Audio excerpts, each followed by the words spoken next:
ਜਦੋਂ ਗੁਰੂ ਗ੍ਰੰਥ ਸਾਹਿਬ ਨੂੰ ਗੋਲੀਆਂ ਲੱਗੀਆਂ, ਇਹ ਖਬਰ ਆਈ ਹੈ, ਉਸ ਤੋਂ ਬਾਅਦ ਅਸੀਂ ਸਾਡੇ ਕੋਲ ਰਿਹਾ ਨਹੀਂ ਗਿਆ।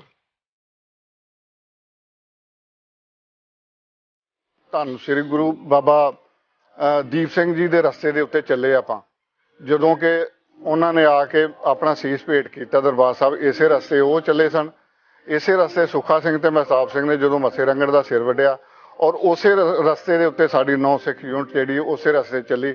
ਕਿਉਂਕਿ ਸਮੇਂ ਦੀ ਫਰਕ ਹੈ, ਸਿਰਫ ਉਹ ਉਸ ਟਾਈਮ ਤੇ ਬਾਬਾ ਜੀ ਹੁਣੇ ਘੋੜੀਆਂ ਤੇ ਆਏ ਸੀ ਤੇ ਸਾਡੀਆਂ ਯੂਨਿਟ ਜਿਹੜੀ ਹੈ ਉਹ ਗੱਡੀਆਂ ਤੇ ਆਏ ਨੇ।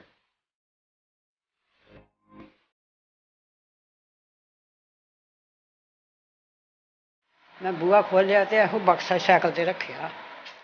इत्थों दा बंदा ही जवाई आ वड़ैचां दा उन्हें ते मैं पता इत्थों तुर के उत्थे गई हाँ तो बाहर नूं चल गए, इन्हां नूं पता लग गया उदों ही। मैं तो इत्थे फिर डिग पई, पुत्त मैनूं नहीं पता।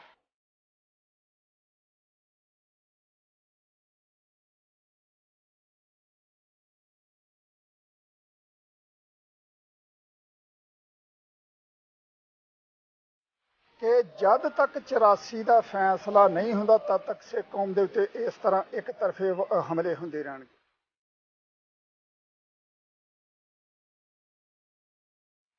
ਪਹਿਲੋਂ ਤੇ ਸਾਨੂੰ ਜਿਹੜੇ ਜ਼ਿਆਦਾ ਜ਼ਖਮੀ ਸੀ ਉਹਨਾਂ ਨੂੰ ਮਰਿਆ ਦੇ ਵਿੱਚ ਹੀ ਸੁੱਟ ਦਿੱਤਾ ਸੀ। ਕੁਛ ਆਪਣੇ ਸਾਥੀਆਂ ਨੇ ਸਾਨੂੰ ਫਿਰ ਦੁਬਾਰਾ ਵਿੱਚੋਂ ਜਾ ਕੇ ਜ਼ਖਮੀਆਂ ਚੋਂ ਚੁੱਕ ਕੇ ਲਿਆਂਦਾ। ਇੱਥੇ ਮੈਂ 100% ठोक के गल करूँगा कि साडे देश की राजनीति की गलती है जिहड़ी कि ये 84 दे विच भुगतनी पई।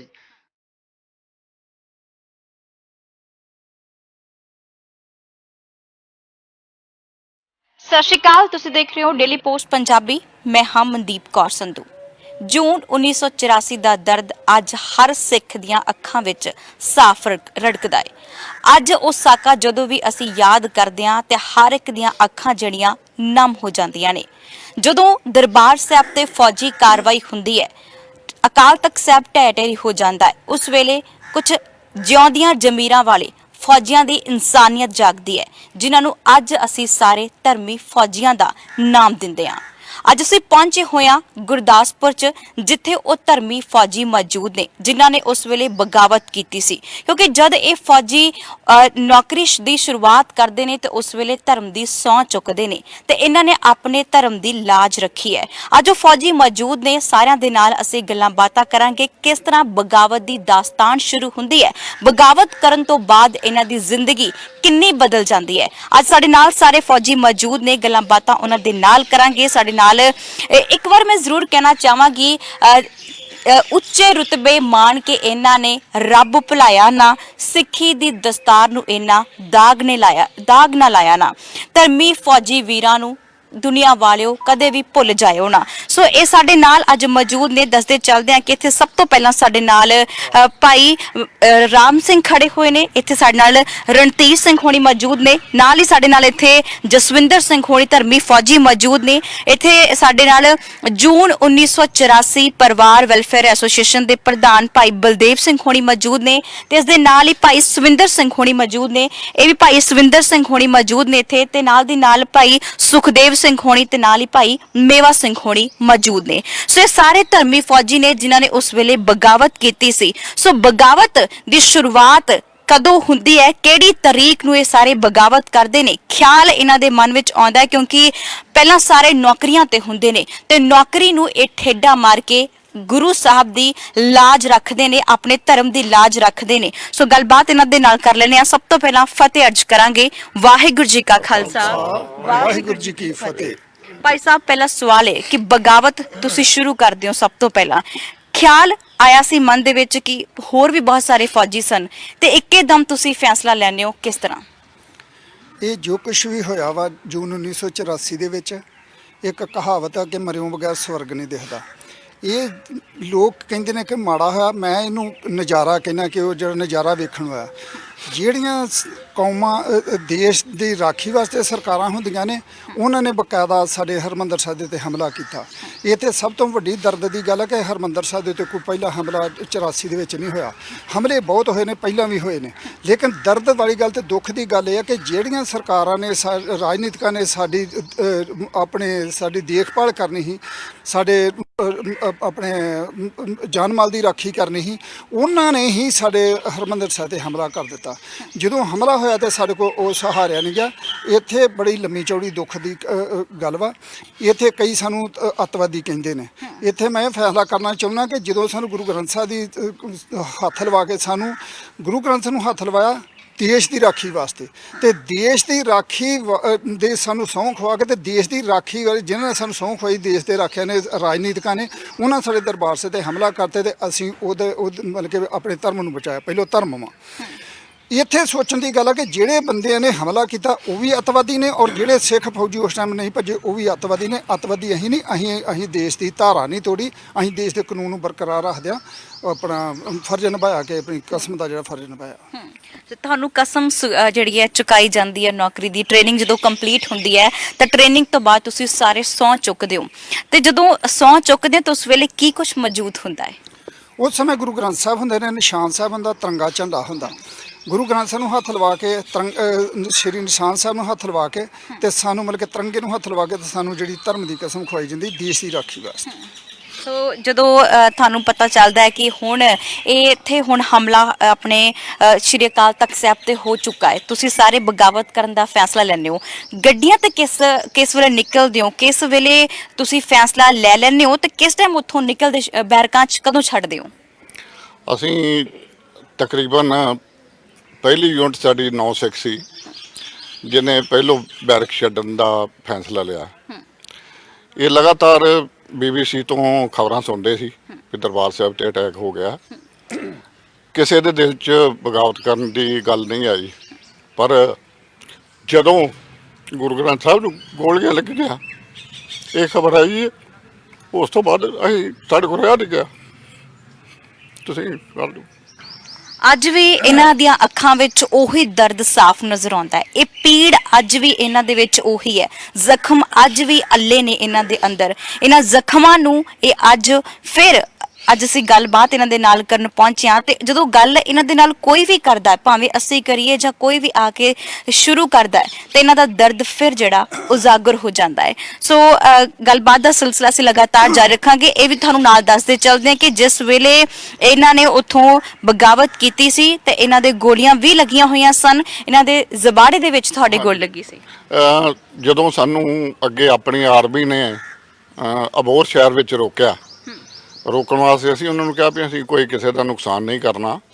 ਅਸੀਂ ਆਪਣੇ ਇੱਕ ਬਗਾਵਤ ਕੀਤੀ ਆਪਣੇ ਦਰਬਾਰ ਸਾਹਿਬ ਦੇ ਹੱਕ ਦੇ ਵਿੱਚ, ਆਪਣੇ ਗੁਰੂ ਦੇ ਖਾਤਰ, ਪਰ ਉਹਨਾਂ ਨੇ ਸਾਡੀ ਇੱਕ ਨਹੀਂ ਸੁਣੀ। ਉਹਨਾਂ ਨੇ ਚੱਲਦੀਆਂ ਗੱਡੀਆਂ ਦੇ ਉੱਤੇ ਦੋਨੇ ਸਾਈਡ ਤੇ ਦੀਵਾਰਾਂ ਸੀ, ਤੇ ਦੀਵਾਰਾਂ ਦੇ ਵੱਲੇ ਛੁਪ ਕੇ ਬੈਠੀ ਆਰਮੀ, ਉਹਨਾਂ ਨੇ ਸਾਡੇ ਤੇ ਗੋਲੀਆਂ ਚਲਾਈਆਂ ਅੰਨ੍ਹੇਵਾਹ, ਜਿੱਥੇ ਸਾਡੇ 14 ਜਵਾਨ ਉੱਥੇ ਸ਼ਹੀਦ ਹੋ ਗਏ ਤੇ ਤਕਰੀਬਨ 25 ਕੁ ਜ਼ਖਮੀ ਹੋਏ ਨੇ।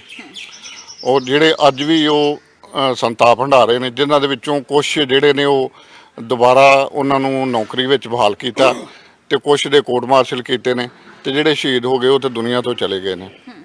ਪਰ ਇਹ ਇਤਿਹਾਸ ਗਵਾਹ ਆ ਕਿ ਜਦੋਂ ਵੀ ਅੱਜ ਤੱਕ ਪੰਜਾਬੀਅਤ ਤੇ ਜਾਂ ਦੇਸ਼ ਕੌਮ ਤੇ ਜਾਂ ਸਿੱਖ ਕੌਮ ਤੇ ਭੀੜ ਬਣੀ ਹੈ, ਤੇ ਸਭ ਤੋਂ ਪਹਿਲੋਂ ਜਿਹੜਾ ਉਹ ਸਿੱਖ ਕੌਮ ਨੇ ਆਪਣਾ ਇਸ ਪਾਸੇ ਸ਼ਹਾਦਤਾਂ ਵਾਲੇ ਪਾਸੇ ਜਾਂ ਕੁਰਬਾਨੀ ਦੇ ਕੇ ਆਪਣੇ ਦੇਸ਼ ਕੌਮ ਨੂੰ ਬਚਾਉਣ ਵਾਸਤੇ ਪਹਿਲਾ ਕਦਮ ਚੁੱਕਿਆ। ਤੁਸੀਂ ਇਤਿਹਾਸ ਸਾਰੇ ਜਾਣਦੇ ਨੇ ਕਿ ਦੇਸ਼ ਦੀ ਆਜ਼ਾਦੀ ਵਿੱਚ ਵੀ ਕੁਰਬਾਨੀਆਂ ਜਿਹੜੀਆਂ ਉਹ 85% ਸਿੱਖ ਕੌਮ ਦੀਆਂ ਨੇ, ਪਰ ਸਿੱਖ ਕੌਮ ਨੂੰ 85% ਕੁਰਬਾਨੀਆਂ ਹੋਣ ਦੇ ਬਾਵਜੂਦ ਵੀ, ਆਜ਼ਾਦ ਕਰਾਉਣ ਦੇ ਬਾਵਜੂਦ ਵੀ, ਸਾਨੂੰ ਉਹ ਜਿਹੜਾ ਹੱਕ ਮਿਲਣਾ ਚਾਹੀਦਾ ਸੀ ਉਹ ਨਾ ਪੰਜਾਬ ਨੂੰ ਮਿਲਿਆ ਤੇ ਨਾ ਪੰਜਾਬੀਅਤ ਨੂੰ ਅਜੇ ਤੱਕ ਮਿਲਿਆ, ਨਾ ਸਿੱਖ ਕੌਮ ਨੂੰ ਮਿਲਿਆ। ਉਸ ਦਾ ਕਾਰਨ ਇਹ ਹੈ ਕਿ ਮਹਾਰਾਜਾ ਰਣਜੀਤ ਸਿੰਘ ਦੇ ਰਾਜ ਤੋਂ ਬਾਅਦ ਸਾਨੂੰ ਕੋਈ ਇੰਨਾ ਵਧੀਆ ਲੀਡਰ ਹੀ ਨਹੀਂ ਮਿਲ ਸਕਿਆ ਕਿ ਜਿਹੜਾ ਸਾਡੇ ਸਿੱਖ ਕੌਮ ਦੀ ਜਾਂ ਸਾਡੀ ਪੰਜਾਬੀਅਤ ਦੀ ਅਗਵਾਈ ਕਰੇ। ਹੱਕਾਂ ਦੀ ਗੱਲ ਅਸੀਂ ਜ਼ਰੂਰ ਕਰਾਂਗੇ। ਸਭ ਤੋਂ ਪਹਿਲਾਂ ਉਸ ਵੇਲੇ ਦੀ ਗੱਲ ਕਰ ਲੈਂਦੇ ਆ ਕਿ ਜਦੋਂ ਤੁਸੀਂ ਉੱਥੋਂ ਨਿਕਲਦੇ ਹੋ ਸਾਰੇ ਜਾਣੇ, ਹਨਾ, ਫੈਸਲਾ ਕਰਦੇ ਹੋ, ਕੁੱਲ ਗਿਣਤੀ ਕੁਝ ਤੁਹਾਨੂੰ ਪਤਾ ਹੋਏਗੀ ਕਿ ਕੁੱਲ ਕਿੰਨੇ ਕੁ ਸਿੱਖ ਰੈਜੀਮੈਂਟ ਦੇ ਜਿਹੜੇ ਜਵਾਨ ਸਨ ਉਹਨਾਂ ਨੇ ਜਿਹੜੀ ਬਗਾਵਤ ਕੀਤੀ ਸੀ? ਅਸੀਂ ਮੈਡਮ ਉਸ ਟਾਈਮ ਮੇਰੀ ਟ੍ਰੇਨਿੰਗ ਦੇ ਵਿੱਚ ਹੀ ਸੀਗਾ। ਤਕਰੀਬਨ ਕੋਈ 2000 ਦੇ ਕਰੀਬ ਰਿਕਰੂਟ ਔਰ ਤਕਰੀਬਨ 700-800 ਜਿਹੜਾ ਸਟਾਫ ਸੀਗਾ ਉਹ ਸਾਡੇ ਨਾਲ ਮਤਲਬ ਆਪਾਂ ਪੰਜਾਬ ਵੱਲ ਨੂੰ ਕੂਚ ਕੀਤਾ। ਤੇ ਮੈਂ ਮੈਡਮ ਇਹਨੂੰ ਬਗਾਵਤ ਨਹੀਂ ਕਹੂੰਗਾ, ਮੈਂ ਤੇ ਧਰਮ ਵਾਸਤੇ ਇਹਨੂੰ ਕੁਰਬਾਨੀ ਕਹੂੰਗਾ। ਆਪਾਂ ਆਪਣੇ ਧਰਮ ਨੂੰ ਬਚਾਉਣ ਵਾਸਤੇ ਤੇ ਆਪਾਂ ਸਾਰਿਆਂ ਨੇ ਉੱਥੋਂ ਬੈਰਕਾਂ ਛੱਡੀਆਂ ਨੇ ਤੇ ਇਧਰ ਨੂੰ ਕੂਚ ਕੀਤਾ। ਸਾਡੇ ਵਿੱਚੋਂ ਕਈ ਸਿੰਘ ਰਸਤੇ ਦੇ ਵਿੱਚ ਸ਼ਹੀਦ ਵੀ ਹੋਏ ਆ ਤੇ ਸਾਡੀ ਗੌਰਮੈਂਟਾਂ ਨੇ ਸਾਡੇ ਧਰਮੀ ਫੌਜੀਆਂ ਵਾਸਤੇ ਅਜੇ ਤੱਕ ਕੋਈ ਸਟੈਪ ਨਹੀਂ ਚੁੱਕਿਆ। ਅਸੀਂ ਹਰੇਕ ਜਗ੍ਹਾ ਭੱਜ ਦੌੜ ਕਰਕੇ ਵੇਖ ਲਈ ਆ, ਪਰ ਸਾਡੇ ਧਰਮੀ ਫੌਜੀਆਂ ਨੂੰ ਕੋਈ ਅਜੇ ਤੱਕ ਹੱਕ ਕਿਸੇ ਵੀ ਗੌਰਮੈਂਟ ਨੇ, ਨਾ ਕਾਂਗਰਸ ਨੇ, ਨਾ ਅਕਾਲੀ, ਨਾ ਹੋਰ ਕਿਸੇ ਨੇ ਦਿੱਤਾ ਹੈ।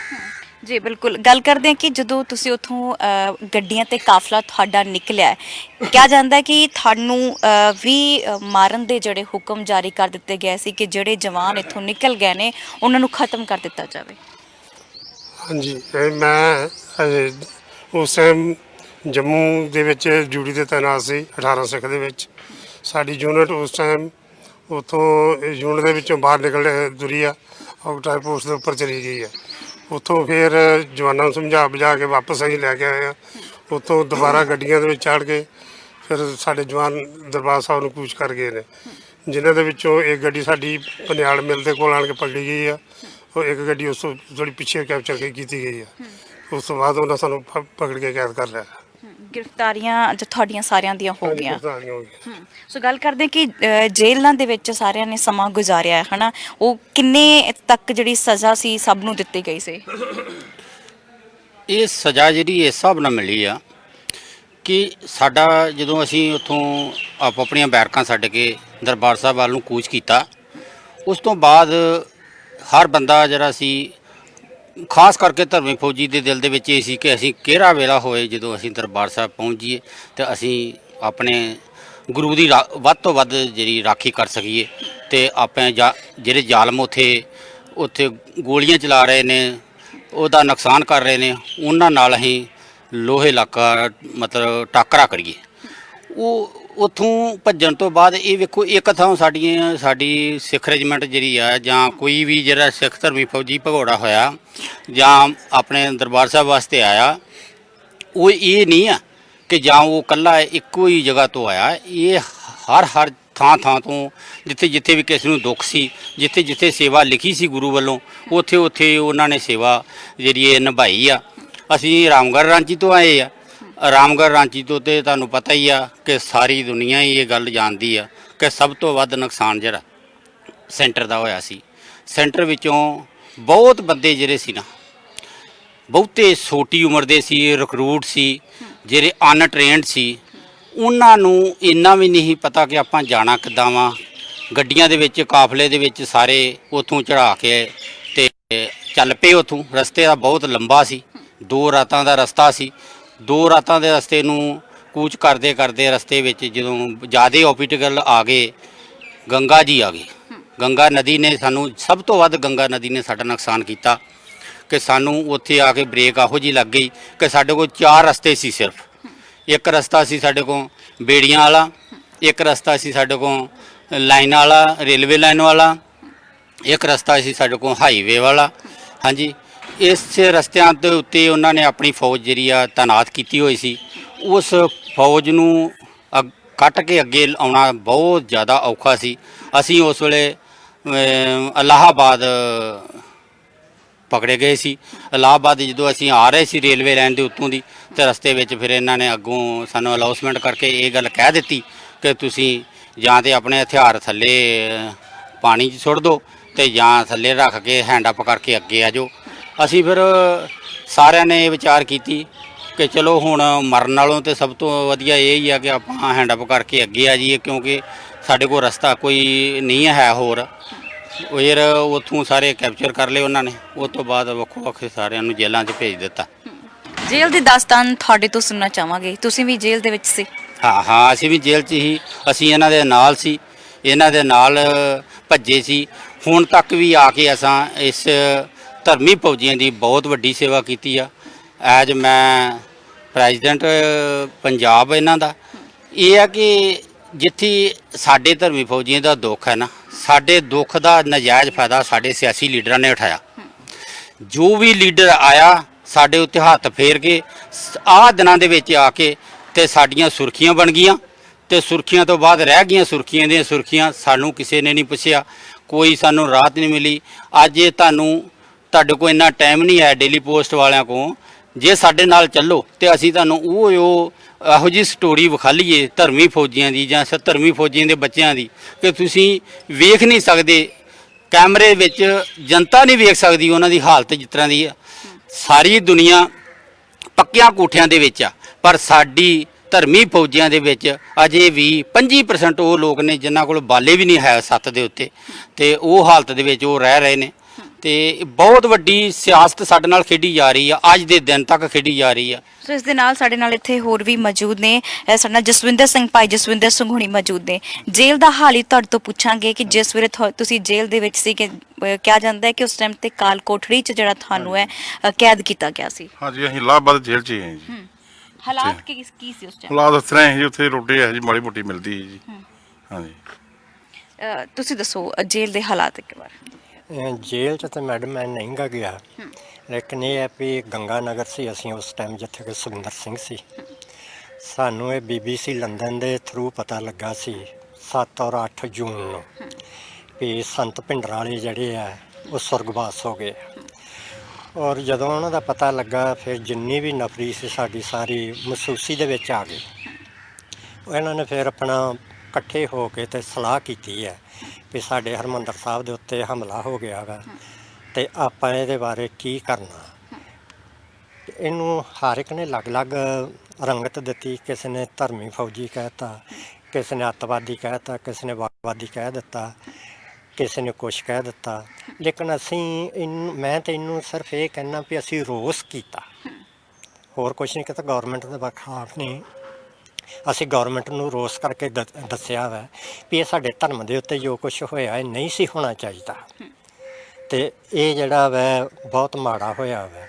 ਉਸ ਦੇ ਬਾਅਦ ਗੱਡੀਆਂ ਦੇ ਉੱਤੇ ਜਿੱਦਾਂ ਤੁਸੀਂ ਬਹਿ ਗਏ ਆ ਜਨਤਾ, ਸਾਨੂੰ ਨਹੀਂ ਟਾਈਮ ਮਿਲਿਆ ਬਹਿਣ ਦਾ। ਨਿਕਲੇ ਆ ਅਸੀਂ ਪਰ ਬਹਿਣ ਦਾ ਟਾਈਮ ਨਹੀਂ ਮਿਲਿਆ, ਗੱਡੀਆਂ ਥੋੜ੍ਹੀਆਂ ਸੀ, ਨਫਰੀ ਬਹੁਤ ਜ਼ਿਆਦਾ ਸੀ। ਤਕਰੀਬਨ 400 ਆਦਮੀ ਸੀ ਜਿਹੜਾ ਉੱਥੋਂ ਭੱਜਾ ਜੀ। ਇਹ ਆ ਕੇ ਤੇ ਰਸਤੇ ਦੇ ਵਿੱਚ ਜਿੱਦਾਂ ਉਹਨਾਂ ਨੇ ਦੱਸਿਆ ਬੋਰ, ਉਹਦੇ ਬਾਅਦ ਕੋਟ ਸੁਖੀਆ ਵਾ, ਉੱਥੇ ਤੱਕ ਆਏ ਹੈ। ਔਰ ਇਹ ਵੀ ਸੱਚ ਹੈ ਕਿ ਟੈਂਕ ਜਿਹੜੇ ਸੀ ਉਹ ਲਾਏ ਸੀ ਸਾਧੂ ਵਾਲੇ, ਰਾਜਸਥਾਨ ਔਰ ਪੰਜਾਬ ਦਾ ਜਿਹੜਾ ਬਾਰਡਰ ਸੀ ਉਹਨਾਂ ਨੂੰ ਦੇਸ਼ ਉੱਪਰੋਂ ਮਿਲ ਗਏ ਸੀ ਹਾਈ ਕਮਾਂਡ 'ਚੋਂ ਵੀ ਇਸ ਤੋਂ ਅੱਗੇ ਜਿਹੜੇ ਨਹੀਂ ਜਾਣੇ ਚਾਹੀਦੇ ਹੈ। ਉਹਨਾਂ ਨੇ ਵੀ ਜਿਹੜੀਆਂ ਅਸੀਂ ਮੇਨ ਗੰਨਾਂ ਜਿਹੜੀਆਂ ਅਸੀਂ ਲੋਡ ਕੀਤੀਆਂ ਸੀ ਇਹਨੂੰ ਨਫਰੀ ਨੂੰ, ਗੱਡੀਆਂ ਨੂੰ ਜਿਹੜਾ ਬਰਬਾਦ ਕਰਨ ਵਾਸਤੇ। ਪਰ ਇਹ ਆ ਵੀ ਪਰਮਾਤਮਾ ਨੇ ਰੱਖਣੇ ਸੀ। ਉੱਥੋਂ ਫਿਰ ਇਹ ਦੋਵਾਂ ਕੁ ਰਸਤਿਆਂ ਦੇ ਵਿੱਚ ਵੰਡੇ ਗਏ ਹੈ। ਕੁਛ ਗੱਡੀਆਂ ਸੱਜੇ ਨੂੰ ਪੈ ਗਈਆਂ, ਕੁਛ ਖੱਬੇ ਨੂੰ ਪੈ ਗਈਆਂ, ਕੁਛ ਪਿੰਡਾਂ ਦੇ ਵਿੱਚ ਦੀ ਚੱਲ ਗਈਆਂ। ਇਹ ਫਿਰ ਆ ਕੇ ਤੇ ਕੋਟ ਸੁਖੀਆ ਆ ਕੇ ਤੇ ਸਿਲੰਡਰ ਹੋਏ ਨਾ, ਉੱਥੇ ਵੀ ਇਹਨਾਂ ਦਾ ਅੱਗੇ ਜਾਣ ਦਾ ਇਰਾਦਾ ਸੀ। ਔਰ ਕੋਟ ਸੁਖੀਆ ਦਾ ਪਿੰਡ ਜਿਹੜਾ ਸੀ ਉਹਨਾਂ ਨੇ ਇਹਨਾਂ ਦੀ ਗਾਂਹ ਬੜੀ ਮਦਦ ਕੀਤੀ ਹੈ। ਪੈਟਰੋਲ ਡੀਜ਼ਲ ਜਿਹੜਾ ਸੀ ਉਹ ਲਿਆ ਕੇ ਦਿੱਤਾ, ਖਾਣ ਪੀਣ ਨੂੰ ਦਿੱਤਾ, ਕੱਪੜਿਆਂ ਤੱਕ ਵੀ ਉਹਨਾਂ ਨੇ ਦਿੱਤਾ ਵਾ। ਉਸ ਤੋਂ ਬਾਅਦ ਫਿਰ ਸਿਲੰਡਰ ਜਿਹੜਾ ਸੀ ਉਹ ਹੋਣਾ ਪਿਆ। ਤੁਸੀਂ ਕਿਸੇ ਨੇ ਨਹੀਂ ਸੋਚਿਆ ਹੋਣਾ ਕਿ ਪਤਾ ਨਹੀਂ ਉੱਥੇ ਪਹੁੰਚਾਂਗੇ ਜਾਂ ਨਹੀਂ ਪਹੁੰਚਾਂਗੇ, ਹਾਲਾਤ ਕੀ ਬਣਨਗੇ। ਫਿਰ ਜਦੋਂ ਪਹੁੰਚੇ ਹੋ, ਗ੍ਰਿਫਤਾਰੀਆਂ ਬਾਅਦ ਜੇਲ੍ਹਾਂ ਛੁੱਟ ਕੇ ਆਏ ਹੋ, ਦਰਬਾਰ ਸਾਹਿਬ ਮੱਥਾ ਟੇਕਣ ਆਏ? ਹਾਂਜੀ, ਮੱਥਾ ਟੇਕਿਆ। ਉਹਦੇ ਪਹਿਲਾਂ ਵੀ ਜਨਤਾ ਜਿਹੜੀ ਸਾਨੂੰ ਲੈ ਕੇ ਆਏ ਸੀ, ਕੋਈ ਤਕਰੀਬਨ ਕਾਫੀ ਦੇਰ ਤੋਂ ਸਮੇਂ ਤੋਂ ਬਾਅਦ ਜਦੋਂ ਉਹਨਾਂ ਨੇ ਥੋੜ੍ਹੀ ਬਹੁਤੀ ਮੁਰੰਮਤ ਕਰ ਲਈ ਨਾ ਹਰਿਮੰਦਰ ਸਾਹਿਬ ਦੀ, ਫਿਰ ਫੌਜੀਆਂ ਨੂੰ ਲੈ ਕੇ ਆਏ ਸੀ ਦਿਖਾਉਣ ਵਾਸਤੇ ਵੀ ਦੇਖ ਲਓ ਤੁਸੀਂ ਕਹਿੰਦੇ ਹੋ ਹਮਲਾ ਹੋਇਆ ਵਾ, ਹਮਲਾ ਨਹੀਂ ਇੱਥੇ ਹੋਇਆ। ਟੈਂਕ ਅੰਦਰ ਨਹੀਂ ਗਏ ਆਏ, ਨਾ ਕੋਈ ਫਾਇਰ ਹੋਇਆ। ਤਾਂ ਫਾਇਰ ਦੀਆਂ ਤਾਂ ਗੋਲੀਆਂ ਦੇ ਨਿਸ਼ਾਨ ਅਜੇ ਤੱਕ ਵੀ ਉੱਥੇ ਮੌਜੂਦ ਨੇ। ਬਿਲਕੁਲ, ਉਹਨਾਂ ਨੇ ਤੁਹਾਨੂੰ ਫਿਰ ਝੂਠ ਬੋਲਿਆ ਇੱਥੇ? ਫਿਰ ਉਹਨਾਂ ਨੇ ਝੂਠ ਬੋਲਿਆ, ਇੱਦਾਂ ਹੀ ਉਹ ਕਰਦੇ ਰਹੇ ਆ। ਕਿਉਂਕਿ ਵਿੱਚ ਇਹੋ ਜਿਹੇ ਵੀ ਹੈ, ਉਸ ਟਾਈਮ DC ਸੀ ਜਗਦੇਵ ਸਿੰਘ ਸ਼ਾਂਤ ਉਹਨਾਂ ਦਾ ਨਾਂ ਸੀ, ਅੰਮ੍ਰਿਤਸਰ ਦੇ ਡਿਪਟੀ ਕਮਿਸ਼ਨਰ ਗੁਰਦੇਵ ਸਿੰਘ ਤੋਂ ਬਾਅਦ ਉੱਥੋਂ ਜਿਹੜਾ ਚਾਰਜ ਸੰਭਾਲਿਆ ਸੀ ਰਮੇਸ਼ਿੰਦਰ ਜੀ, ਉਹਨਾਂ ਦੀ ਗੱਲ ਕਰਨਾ, ਉਹ ਵੀ DC ਸੀ, ਸਰਦਾਰ ਸੀ। ਜੀ। ਉਹਨਾਂ ਨੂੰ ਆਖਿਆ ਵੀ ਸਾਈਨ ਕਰੋ, ਅਸੀਂ ਹਮਲਾ ਕਰਨਾ, ਉਹਨਾਂ ਨੇ ਇਨਕਾਰ ਕਰ ਦਿੱਤਾ ਔਰ ਉਹਨਾਂ ਨੂੰ ਛੁੱਟੀ ਤੇ ਬਾਈ ਆਰਡਰ ਭੇਜਿਆ ਜੀ ਗੁਰਦੇਵ ਸਿੰਘ। ਹਾਂਜੀ, ਉਹਦੇ ਬਾਅਦ ਦੇ ਵਿੱਚ ਦੂਸਰੇ DC ਆਈ, ਉਹਨਾਂ ਨੇ ਸਾਈਨ ਕੀਤਾ ਵਾ ਤੇ ਫਿਰ ਇਹ ਹਮਲਾ ਜਿਹੜਾ ਸ਼ੁਰੂ ਹੋਇਆ। ਪਲੈਨਿੰਗ ਪਹਿਲਾਂ ਤੋਂ ਬਣੀ ਸੀ। ਬਿਲਕੁਲ। ਭਾਈ ਬਲਦੇਵ ਸਿੰਘ ਜੀ, ਫਿਰ ਤੁਹਾਨੂੰ ਪੁੱਛਣਾ ਚਾਹਾਂਗੀ, ਸਵਾਲ ਫਿਰ ਤੁਹਾਡੇ ਤੇ ਆਉਂਦਾ ਹੈ। ਇੱਕ ਵਾਰ ਸਾਨੂੰ ਨਾ ਪੂਰੇ ਉਸ ਜਦੋਂ ਦੌਰ, ਉਹ ਜਿਹੜਾ ਸਿਲਸਿਲਾ ਸ਼ੁਰੂ ਹੋ ਗਿਆ ਸੀਗਾ, ਪੂਰਨ ਤੌਰ ਤੇ ਜਾਣਕਾਰੀ ਦਿਓ, ਕਿੱਥੋਂ ਕਿਸ ਤਰ੍ਹਾਂ ਨਿਕਲੇ ਹੋ ਤੇ ਕਿੱਥੇ ਪਹੁੰਚੇ ਸੀ ਫਿਰ? ਸਭ ਤੋਂ ਪਹਿਲਾਂ ਮੈਂ ਤੁਹਾਡਾ ਸਤਿਕਾਰ ਕਰਦਾ ਕਿ ਜਿਹੜਾ ਤੁਸੀਂ ਸਾਡੇ ਤੱਕ ਪਹੁੰਚ ਕੀਤੀ ਆ। ਇੱਥੇ ਹੈ ਕਿ ਜਿਸ ਤਰ੍ਹਾਂ ਸਾਨੂੰ ਇਹ ਪਤਾ ਲੱਗਾ ਕਿ ਦਰਬਾਰ ਸਾਹਿਬ ਤੇ ਹਮਲਾ ਹੋ ਗਿਆ, ਉਦੋਂ ਜਦੋਂ ਸਾਰੇ ਮਤਲਬ ਕਿ ਵੀ ਪਲਟਣਾ ਜਿਹੜੀਆਂ ਨੇ ਆਪੋ ਆਪਣੇ ਸਮੇਂ ਦੇ ਨਾਲ ਜਦੋਂ ਇਹਨਾਂ ਨੇ ਬਗਾਵਤ ਕੀਤੀ ਆ, ਤੇ ਉਹਦੇ ਵਿੱਚ ਜਿਵੇਂ ਸਿੱਖ ਸੈਂਟਰ ਵਾ, 3 ਸਿੱਖ ਰੈਜੀਮੈਂਟ ਵਾ, 9 ਸਿੱਖ ਰੈਜੀਮੈਂਟ ਵਾ, 18 ਸਿੱਖ ਰੈਜੀਮੈਂਟ ਵਾ, ਔਰ 14 ਪੰਜਾਬ ਆ, 166 ਅਟਲਰੀ 171 ਵਾ, 193 ਆ। ਇਹ ਜਿਹੜੀਆਂ ਬਗਾਵਤਾਂ ਜਦੋਂ ਸਾਰਿਆਂ ਨੇ ਕੀਤੀਆਂ ਨੇ, ਇਹ ਕੀਤੀਆਂ ਨੇ ਜਿਵੇਂ ਸਿੱਖ ਸੈਂਟਰ ਸਾਰਾ ਇਹ ਭੱਜਾ ਵਾ, ਪਲਟਣਾ ਸਾਰੀਆਂ ਭੱਜੀਆਂ ਨੇ, ਲੇਕਿਨ ਜਿਹੜੀਆਂ ਅਟਲਰੀਆਂ ਨੇ, ਅਟਲਰੀਆਂ ਦੇ ਬੈਟਰੀਆਂ ਭੱਜੀਆਂ ਨੇ, ਜਿਹੜੀਆਂ ਸਿੱਖ ਕੰਪਨੀਆਂ ਹੁੰਦੀਆਂ ਨੇ ਉਹ ਭੱਜੀਆਂ ਨੇ। ਉੱਥੇ ਜਾ ਕੇ ਸਾਡਾ ਸਵਾਲ ਜਿਹੜਾ ਸਾਡਾ ਇਕੱਠਾ ਕੌਮਨੀ ਜਿਹਾ ਇੱਕ ਪੁਆਇੰਟ ਬਣ ਜਾਂਦਾ ਵੀ ਅਸੀਂ ਸਾਰਿਆਂ ਨੇ ਬਗਾਵਤ ਕੀਤੀ। ਜਿਹੜੇ ਭਾਈ ਰਾਮ ਸਿੰਘ ਜੀ ਨੇ ਤੁਹਾਂ ਪੁੱਛਿਆ ਵਾ, ਇਹਨਾਂ ਦਾ ਕੇਸ ਇੱਕ ਵੱਖਰਾ ਕੇਸ ਆ। ਸਾਡੀ ਬਦਕਿਸਮਤੀ ਲਾ ਲਓ ਜਾਂ ਸਾਡੇ ਮਤਲਬ ਕਿ ਲੀਡਰਾਂ ਦੀ ਬਦਕਿਸਮਤੀ ਲਾ ਲਓ। ਇਹ ਗੱਲ ਹੋਈ ਹੈ ਕਿ ਅਸੀਂ ਪੰਜਾਬ ਦੇ ਹਾਲਾਤਾਂ ਨੂੰ ਚੰਗੀ ਤਰ੍ਹਾਂ ਜਾਣਦੇ ਹਾਂ। ਰਾਤ ਨੂੰ ਬੰਦੇ ਨੂੰ ਘਰੋਂ ਚੁੱਕਿਆ ਜਾਂਦਾ, ਸਵੇਰੇ ਕਿਸੇ ਮੋੜ ਦੇ ਉੱਤੇ ਜਾਂ ਕਿਸੇ ਨਹਿਰ ਦੇ ਪੁਲ ਦੇ ਜਾਂ ਸੂਏ ਦੇ ਪੁਲ ਦੇ ਉੱਤੇ ਉਹਦਾ ਮੁਕਾਬਲਾ ਬਣਾਇਆ ਜਾਂਦਾ। ਮੁਕਾਬਲਾ ਬਣਾ ਕੇ ਉਹਦੇ ਉੱਤੇ ਹਥਿਆਰ ਪਾਏ ਜਾਂਦੇ ਨੇ ਤੇ ਕਈ ਕੁਛ ਪਾ ਕੇ ਤੇ ਉਹਨੂੰ ਅੰਦਰ ਬੰਦ ਕਰਕੇ ਆਪਣੀ ਮਰਜ਼ੀ ਦਾ ਪਰਚਾ ਕੱਟ ਕੇ ਉਹਨੂੰ ਜੇਲ੍ਹ 'ਚ ਸੁੱਟਿਆ ਜਾਂਦਾ। ਇਹ ਜਿਹੜਾ ਭਾਈ ਰਾਮ ਸਿੰਘ ਵਾ, ਇਹਨਾਂ ਦੇ ਨਾਲ 7 ਤੇ 8 ਸਿੱਖ ਦੇ ਜਿਹੜੇ ਬੰਦੇ ਨੇ, ਇਹ ਮੈਂ ਨਾ ਵੀ ਸਾਡੇ ਨਾਲੋਂ ਇਹ ਅਣਖੀ ਨੇ। ਅਸੀਂ ਤਾਂ ਪਲਟਣ ਭੱਜੇ, ਲੇਕਿਨ ਇਹ 10-12 ਬੰਦੇ ਪਲਟਨਾਂ ਦੇ ਵਿੱਚ ਭੱਜੇ ਨੇ, ਔਰ ਇਹਨਾਂ ਨੇ ਬਗਾਵਤ ਮਨੋਂ ਕੀਤੀ ਆ। ਇਹਨਾਂ ਨੂੰ ਚੈਲੰਜ ਕੀਤਾ ਅਫਸਰਾਂ ਨੇ ਕਿ ਤੁਹਾਡਾ ਗੁਰੂ ਵੇਖ ਲਓ, ਤੁਹਾਡੀਆਂ ਧੀਆਂ ਭੈਣਾਂ ਦੀ ਇੱਜ਼ਤ ਵੇਖ ਲਓ ਕਿੱਦਾਂ ਕਰਦੇ। ਜੇ ਇਹਨਾਂ ਨੇ ਬਗਾਵਤ ਕੀਤੀ ਤੇ ਇਹਨਾਂ ਦੇ ਉੱਤੇ ਅਨਡਿਸਪਲਿਨਰੀ ਕੇਸ ਪਾ ਕੇ ਤੇ ਇਹਨਾਂ ਨੇ ਡਿਸਮਿਸ ਫਰਮ ਸਰਵਿਸ ਕਰਕੇ ਭੇਜ ਦਿੱਤਾ। ਅੱਜ ਸਭ ਤੋਂ ਜ਼ਿਆਦਾ ਤੰਗੀ ਹਾਲਾਤ ਦੇ ਵਿੱਚ ਸਾਡੇ 25 ਤੋਂ 30 ਬੰਦੇ ਜਿਹੜੇ ਨੇ ਉਹ ਭੋਗ ਰਹੇ ਨੇ, ਜਿਹੜੇ 7 ਤੇ 8 ਸਿੱਖ ਦੇ ਨੇ। ਕੁਛ ਵਿਰਲੇ ਕੇਸ ਨੇ ਜਿਹੜੇ ਮਤਲਬ ਕਿ ਵੀ ਆਪਣੇ ਬਗਾਵਤ ਜਿੱਦਾਂ ਇੱਕ 5 ਸਿੱਖ ਦਾ ਭੱਜਾ ਵਾ। ਇਸ ਤਰ੍ਹਾਂ ਇਹਦੇ ਵਿੱਚ ਮਾੜੀ ਗੱਲ ਇਹ ਆ ਕਿ ਅਸੀਂ ਕਈ ਵਾਰੀ ਸ਼੍ਰੋਮਣੀ ਕਮੇਟੀ ਦੇ ਵਿੱਚ ਔਰ ਕਈ ਵਾਰੀ ਪੰਜਾਬ ਸਰਕਾਰ ਨੂੰ ਇਹ ਕਰ ਚੁੱਕੇ ਆ ਕਿ ਇਹਨਾਂ ਨੂੰ ਗੱਲ ਕਰੋ। ਇਹਨਾਂ ਕੋਲ ਕੋਈ ਡਾਕੂਮੈਂਟ ਨਹੀਂ ਕਿ ਸਬੂਤ ਦਾ ਜਿਹੜਾ ਦੇਣ। ਇਹ ਸਬੂਤ ਇਹਨਾਂ ਨੇ ਆਪਣਾ ਸਬੂਤ ਦੇਤਾ, ਉਦੋਂ ਪਲਟਣਾ ਛੱਡ ਕੇ ਆਪਣੀ ਕੁਰਬਾਨੀ ਧਰਮ ਦੀ ਕੌਮ ਦੀ ਖਾਤਰ ਕਰਤੀ। ਅੱਜ ਇੱਕ ਵਾਰੀ ਸਾਡੀਆਂ ਇੰਟਰਵਿਊਆਂ ਕਰਦੇ, ਸਾਡੀ ਬਾਰ-ਬਾਰ ਮੰਗ ਕਰਨ ਦੇ ਬਾਵਜੂਦ ਇਹਨਾਂ ਨੂੰ ਇਹ ਨਹੀਂ ਸਦਕੇ ਪੁੱਛਿਆ ਵੀ ਕਾਕਾ ਤੁਹਾਡੇ ਨਾਲ ਕੀ ਗੱਲ ਆ। ਸਭ ਤੋਂ ਇਹਨਾਂ ਦੀ ਮਾੜੀ ਹੱਥ, ਇਹ ਬੰਦੇ ਨੂੰ ਬਿਲਕੁਲ ਪੈਨਸ਼ਨ ਨਹੀਂ ਮਿਲਦੀ, ਕੋਈ ਨੂੰ ਫੈਸਿਲਿਟੀ ਨਹੀਂ, ਨੌਕਰੀ ਇਹਨਾਂ ਨੇ ਕੀਤੀ, ਧਰਮ ਕੌਮ ਦੀ ਖਾਤਰ ਇਹਨਾਂ ਨੇ ਕੁਰਬਾਨੀ ਕੀਤੀ ਆ। ਇੱਥੇ ਕਸੂਰ ਕਿਹਦਾ ਵਾ? ਕਸੂਰ ਸਾਡੀ ਸਿੱਖ ਜਿਹੜੀ ਆ ਸਿਆਸਤ ਵਾ ਜਾਂ ਧਾਰਮਿਕ ਲੀਡਰ ਨੇ, ਉਹਨਾਂ ਦਾ ਕਸੂਰ ਆ ਕਿ ਜਿਨ੍ਹਾਂ ਨੇ ਅੱਜ ਤੱਕ ਇਹਨਾਂ ਦੀ ਬਾਂਹ ਨਹੀਂ ਫੜੀ। ਸੋ ਜੇਕਰ ਗੱਲ ਕੀਤੀ ਜਾਵੇ, ਜਦੋਂ ਤੁਸੀਂ ਸਾਰੇ ਜੇਲ੍ਹਾਂ ਦੇ ਵਿੱਚ ਆ ਗਏ ਸੀ, ਕਿਹਾ ਜਾਂਦਾ ਕਿ ਉਸ ਵੇਲੇ ਕਾਲ ਕੋਠੜੀ ਦੇ ਵਿੱਚ ਤੁਹਾਨੂੰ ਬੰਦ ਕੀਤਾ ਸੀ ਕਿ ਕੋਈ ਰੋਸ਼ਨੀ ਵੀ ਅੰਦਰ ਨਹੀਂ ਆਉਂਦੀ ਸੀ ਤੇ ਖਾਣ ਪੀਣ ਦਾ ਵੀ ਉੱਥੇ ਆਉਂਦਾ ਸੀ, ਟਾਇਲਟ ਬਾਥਰੂਮ ਸਭ ਕੁਝ ਇੱਕੇ ਜਗ੍ਹਾ ਤੇ ਹੁੰਦਾ ਸੀ। ਉਸ ਕਾਲ ਕੋਠੜੀ ਵਿੱਚ ਕਿੰਨੇ ਫੌਜੀ ਜਿਹੜੇ ਸੀਗੇ ਉਹ ਕੈਦ ਕੀਤੇ ਗਏ ਸੀ? ਜਿੱਥੇ ਸਵਾਲ ਆ ਜਾਂਦਾ ਵਾ ਕੈਦ ਦੇ ਵਿੱਚ ਕੀ ਹਾਲਾਤ ਹੋਈ ਆ। ਕੈਦ ਦੇ ਵਿੱਚ ਸਾਡੀ ਹਾਲਾਤ ਇਹ ਹੋਈ ਆ ਕਿ ਜੋ ਇੱਕ ਥਰਡ ਪਰਸਨਲ ਬੰਦੇ ਨੂੰ ਕੀਤੀ ਜਾਂਦੀ ਆ, ਉਸ ਹਾਲਾਤ ਦੇ ਨਾਲ ਬੰਦਿਆਂ ਨੂੰ ਇੰਟੈਰੋਗੇਟ ਕੀਤਾ ਗਿਆ, ਉਸੇ ਹਾਲਾਤ ਨਾਲ ਇਹਨਾਂ ਨੂੰ ਸਜ਼ਾ ਦੇ ਵਿੱਚ ਦਿੱਤਾ ਗਿਆ। ਕਿਸੇ ਨੇ ਇਹ ਨਹੀਂ ਸੋਚਿਆ ਕਿ ਇਹਨਾਂ ਧਰਮ ਤੇ ਕੌਮ ਦੀ ਖਾਤਰ ਕੀਤੀ ਆ, ਕਿਸੇ ਨੇ ਇਹ ਨਹੀਂ ਸੋਚਿਆ ਕਿ ਇਹ ਸਾਡੇ ਰਾਜਨੀਤਿਕਾਂ ਦੀ ਗਲਤੀ ਆ। ਇੱਥੇ ਮੈਂ 100% ਠੋਕ ਕੇ ਗੱਲ ਕਰੂੰਗਾ ਕਿ ਸਾਡੇ ਦੇਸ਼ ਦੀ ਰਾਜਨੀਤੀ ਦੀ ਗਲਤੀ ਆ ਜਿਹੜੀ ਕਿ ਇਹ 84 ਦੇ ਵਿੱਚ ਭੁਗਤਣੀ ਪਈ। ਮੈਂ ਇੱਥੇ ਬੇਨਤੀ ਕਰਨੀ ਚਾਹੁੰਦਾ ਕਿ ਮੈਂ ਕਾਲਾ ਕੱਪੜਾ ਲਿਆਂਦਾ, ਮੈਂ ਕਾਲਾ ਕੋਟ ਪਾ ਕੇ ਤੁਹਾਡੇ ਨਾਲ ਇੰਟਰਵਿਊ ਦੇਣੀ ਸੀ। ਮੈਂ ਇੱਥੇ ਗੱਲ ਕਰਨੀ ਚਾਹੁੰਦਾ ਕਿ ਜਿਹੜਾ ਸਾਨੂੰ 84 ਦਾ ਫੌਜੀ ਹਮਲਾ ਸਾਡੇ ਉੱਤੇ ਹੋਇਆ ਵਾ, ਉਹਦੀ ਸਾਨੂੰ ਹੱਦ ਤੋਂ ਵੱਧ ਜਿਹੜੀ ਆ ਦੁੱਖ ਵਾ। ਔਰ ਨਾ ਸਾਨੂੰ ਇੱਥੇ ਜਿੱਥੇ ਸਾਨੂੰ ਰਾਜਨੀਤਿਕਾਂ ਦੇ ਉੱਤੇ ਦੁੱਖ ਵਾ, ਉੱਥੇ ਸਾਨੂੰ ਕਾਨੂੰਨਦਾਨਾਂ ਦੇ ਉੱਤੇ ਵੀ ਸਾਡਾ ਸਵਾਲ ਉੱਠਦਾ ਕਿ ਕਿਸੇ ਨੇ ਅਜੇ ਤੱਕ ਸਾਡੇ ਬਾਰੇ ਕੋਈ ਇਹਦਾ ਸਵਾਲ ਉੱਠ ਕੇ ਨਹੀਂ ਕੀਤਾ। ਔਰ ਸਾਡੇ ਜਥੇਬੰਦੀ ਜਿਹੜੀ ਆ, ਜਦ ਤੱਕ ਇਹਦਾ 84 ਦਾ ਹੱਲ ਨਹੀਂ ਹੁੰਦਾ ਤਦ ਤੱਕ ਅਸੀਂ ਨਹੀਂ ਬਵਾਂਗੇ। ਔਰ ਸਾਨੂੰ ਇੱਕ ਇਹੋ ਜਿਹੀ ਸਪੋਰਟ ਚਾਹੀਦੀ ਆ, ਸਾਨੂੰ ਪ੍ਰੈਸ ਦੀ ਸਪੋਰਟ ਚਾਹੀਦੀ ਆ। ਅਸੀਂ ਆਪਣਾ ਫੈਸਲਾ ਜਿਹੜਾ ਆਪ ਕਰਕੇ ਜਿਹੜਾ ਵਾ ਇਹ ਬਵਾਂਗੇ। ਬਿਲਕੁਲ ਜੀ, ਇੱਕ ਵਾਰ ਫਿਰ ਤੋਂ ਭਾਈ ਸਵਿੰਦਰ ਸਿੰਘ ਹੋਣਾ ਨਾਲ ਗੱਲਬਾਤ ਕਰ ਲੈਂਦੇ ਹਾਂ। ਭਾਈ ਸਾਹਿਬ, ਸਵਾਲ ਫਿਰ ਹੋ ਕਿ ਜਦੋਂ ਤੁਹਾਡੇ ਗੋਲੀ ਲੱਗੀ ਸੀਗੀ ਉਸ ਟਾਈਮ ਤੇ ਫਿਰ ਹਾਲਾਤ ਕਿਸ ਤਰ੍ਹਾਂ ਦੇ ਹੋ ਗਏ ਸੀ? ਫਿਰ ਕਿੱਦਾਂ ਇੱਕਦਮ ਜਿਹੜਾ ਡਾਕਟਰੀ ਸਹੂਲਤ ਮਿਲੀ, ਕਿੱਥੋਂ ਫਿਰ ਡਾਕਟਰ ਆਏ ਸੀਗੇ? ਡਾਕਟਰੀ ਸਹੂਲਤ ਤੇ ਉਸ ਟਾਈਮ ਸਾਨੂੰ ਅਬੋਹਰ MI ਰੂਮ ਦੇ ਵਿੱਚ ਸ਼ਿਫਟ ਕੀਤਾ ਗਿਆ ਜਿਹੜੇ ਜ਼ਖਮੀ ਹੋਏ ਸੀ। ਪਹਿਲੋਂ ਤੇ ਸਾਨੂੰ ਜਿਹੜੇ ਜ਼ਿਆਦਾ ਜ਼ਖਮੀ ਸੀ ਉਹਨਾਂ ਨੂੰ ਮਰਿਆ ਦੇ ਵਿੱਚ ਹੀ ਸੁੱਟ ਦਿੱਤਾ ਸੀ। ਕੁਛ ਆਪਣੇ ਸਾਥੀਆਂ ਨੇ ਸਾਨੂੰ ਫਿਰ ਦੁਬਾਰਾ ਵਿੱਚੋਂ ਜਾ ਕੇ ਜ਼ਖਮੀਆਂ 'ਚ ਚੁੱਕ ਕੇ ਲਿਆਂਦਾ, ਜਿਹਦੇ ਵਿੱਚ ਮੇਰਾ ਤੇ ਇੱਕ ਕਜ਼ਨ ਸੀ ਜਿਹਨੇ ਮੈਨੂੰ ਚੁੱਕ ਕੇ ਵਿੱਚ ਟਰਾਂਸਫਰ ਕੀਤਾ। ਅਬੋਹਰ ਮਾੜਾ ਮੋਟਾ ਸਾਨੂੰ ਟ੍ਰੀਟਮੈਂਟ MI ਰੂਮ ਕਰਕੇ ਛੋਟੇ ਤੇ ਸਾਨੂੰ 4 ਘੰਟੇ ਲੱਗਦੇ ਨੇ ਉੱਥੋਂ ਬਠਿੰਡੇ ਪਹੁੰਚਣ ਵਾਸਤੇ। ਇੱਕ ਐਂਬੂਲੈਂਸ ਦੇ ਵਿੱਚ 4 ਬੰਦੇ ਅਸੀਂ ਸੁੱਟੇ ਸੀ, ਜਿਹਦੇ ਵਿੱਚੋਂ ਇੱਕ ਦੀ ਤੇ ਰਸਤੇ 'ਚ ਮੌਤ ਹੋ ਗਈ। ਉਹਨੂੰ ਰਸਤੇ 'ਚ ਕਿਸੇ ਨੇ ਸਾਨੂੰ ਪਾਣੀ ਤੱਕ ਨਹੀਂ ਪਿਲਾਇਆ। ਸਾਡੇ ਗਲੂਕੋਜ਼ ਖਤਮ ਹੋ ਕੇ 에ਅਰ ਸਾਡੀ ਵੇਵਸ 'ਚ ਜਾਣ ਲੱਗ ਗਈ, ਜਿਹੜੀ ਪਰਮਾਤਮਾ ਦੀ ਕਿਰਪਾ ਨਾਲ ਆਪ ਸਾਡਾ ਦਿਮਾਗ ਕੰਮ ਕੀਤਾ ਤੇ ਅਸੀਂ ਆਪ ਉਹ ਬੰਦ ਕਰ ਲਈਆਂ। ਬਾਕੀ ਉਹਨਾਂ ਨੇ ਜਿਸ ਤਰ੍ਹਾਂ ਸਾਡੇ ਨਾਲ ਬਿਹੇਵ ਕੀਤਾ, ਇੱਕ ਕਿਸੇ ਜੰਗੀ ਦੋਸ਼ੀ ਨਾਲ ਵੀ ਨਹੀਂ ਕੀਤਾ। ਜਦੋਂ ਜਿਹੜਾ ਕਿ ਸਾਡੇ ਇਹਨਾਂ ਦਾ ਫਰਜ਼ ਬਣਦਾ ਹੈ ਕਿ ਆਪਣੇ ਹਿੰਦੁਸਤਾਨ ਆਰਮੀ ਦੇ ਨੇ, ਇਹਨਾਂ ਨੇ ਕੋਈ ਕਸੂਰ ਨਹੀਂ ਕੀਤਾ, ਲੇਕਿਨ ਸਾਡੇ ਬੰਦਿਆਂ ਨੂੰ ਇੰਟੈਰੋਗੇਟ ਕਰਨ ਵਾਸਤੇ ਪਾਣੀਆਂ 'ਚ ਸੁੱਟਿਆ ਗਿਆ, ਕਰੰਟ ਚਲਾਇਆ ਗਿਆ। ਜਿਵੇਂ ਇੱਥੇ ਸਾਡੇ ਨਾਲ ਸੁਖਦੇਵ ਸਿੰਘ ਬੈਠੇ ਨੇ, ਇਹਨਾਂ ਦੇ ਨਹੁੰ ਖਿੱਚੇ ਗਏ, ਉਹਨਾਂ ਦੇ ਇਹੋ ਜਿਹੀ ਇੰਟੈਰੋਗੇਟ ਕੀਤੀ ਹੈ ਇਹਨਾਂ ਦੇ ਨਾਲ ਉਸ ਟਾਈਮ ਤੇ ਕਿ ਜਿਹੜੀ ਦੱਸ ਨਹੀਂ ਸਕਦੇ। ਤੁਸੀਂ ਭੈਣ ਜੀ ਜੇ ਲੇਡੀ ਜੇ ਅਸੀਂ ਉਸ ਤਰ੍ਹਾਂ ਦੀਆਂ ਗੱਲਾਂ ਤੁਹਾਨੂੰ ਦੱਸ ਨਹੀਂ ਸਕਦੇ ਜਿਵੇਂ ਇੰਟੈਰੋਗੇਟ ਕੀਤੀਆਂ ਨੇ ਸਾਡੇ ਨਾਲ।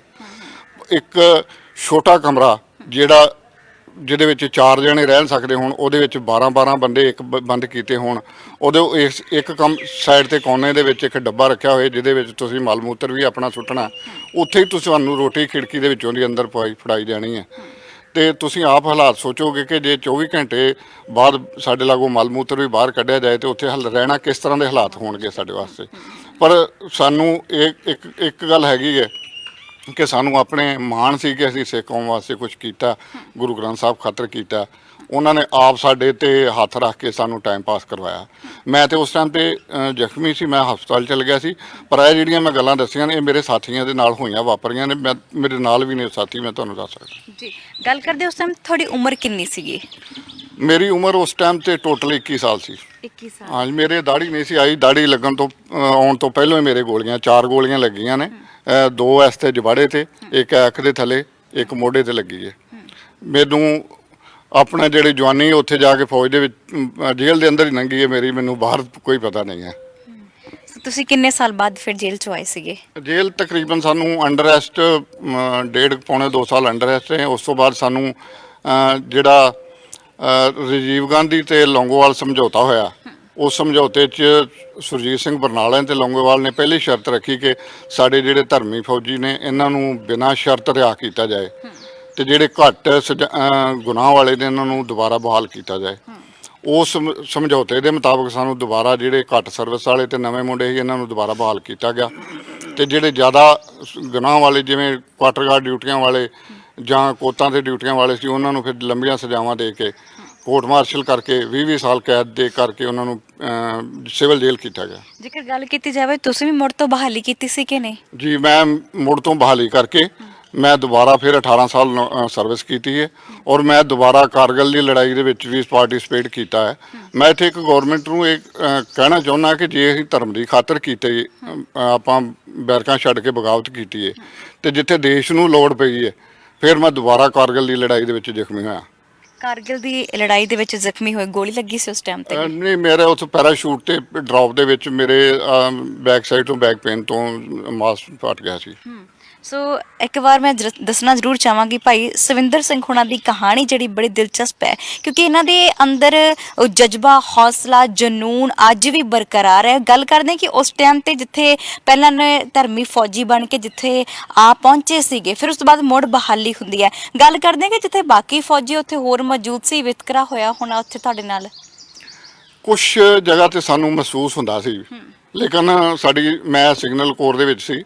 ਸਿਗਨਲ ਕੋਰ ਪੜ੍ਹੀ ਲਿਖੀ ਕੋਰ ਸੀ, ਉੱਥੇ ਮੈਨੂੰ ਐਸੀ ਨੌਬਤ ਨਹੀਂ ਆਈ। ਕੋਈ ਖੜ ਦਿਮਾਗ ਵਾਲੇ ਜਿਸ ਤਰ੍ਹਾਂ ਕੋਈ ਅਫਸਰ 1-2 ਜਾਟ ਵਗੈਰਾ ਸੀ ਉਹਨਾਂ ਨੇ ਕੀਤਾ 1-2 ਵਾਰੀ, ਜ਼ਿਆਦਾਤਰ ਤੇ ਨਹੀਂ ਇਸ ਤਰ੍ਹਾਂ ਹੋਇਆ, ਕਿਉਂਕਿ ਸਾਨੂੰ ਆਪਣੇ ਕੰਮ ਤੇ ਕਾਬਲੀਅਤ ਸੀ ਜਿਹਦੇ ਕਰਕੇ ਸਾਡੇ ਨਾਲ ਕੋਈ ਕਰ ਨਹੀਂ ਸਕਿਆ। ਗੱਲ ਕਰਦੇ ਕਿ ਜਿੱਦਾਂ ਹੁਣ ਇਹ ਵੀਰ ਜੀ ਬਾਕੀ ਭਾਈ ਸਾਹਿਬ ਦੱਸ ਰਹੇ ਨੇ ਕਿ ਕਈ ਇਹਨਾਂ ਨੂੰ ਅੱਤਵਾਦੀ ਕਹਿ ਕੇ ਵੀ ਬੁਲਾਉਂਦੇ, ਉਸ ਵੱਖਵਾਦੀਆਂ ਦੀ ਨਜ਼ਰ ਨਾਲ ਵੀ ਦੇਖਦੇ ਆ, ਕਿੱਦਾਂ ਦਾ ਉਦੋਂ ਮਹਿਸੂਸ ਹੁੰਦਾ ਕਿ ਜਦੋਂ ਇਹ ਨਾਮ ਤੁਸੀਂ ਆਪਣੇ ਲਈ ਸੁਣਦੇ ਹੋ?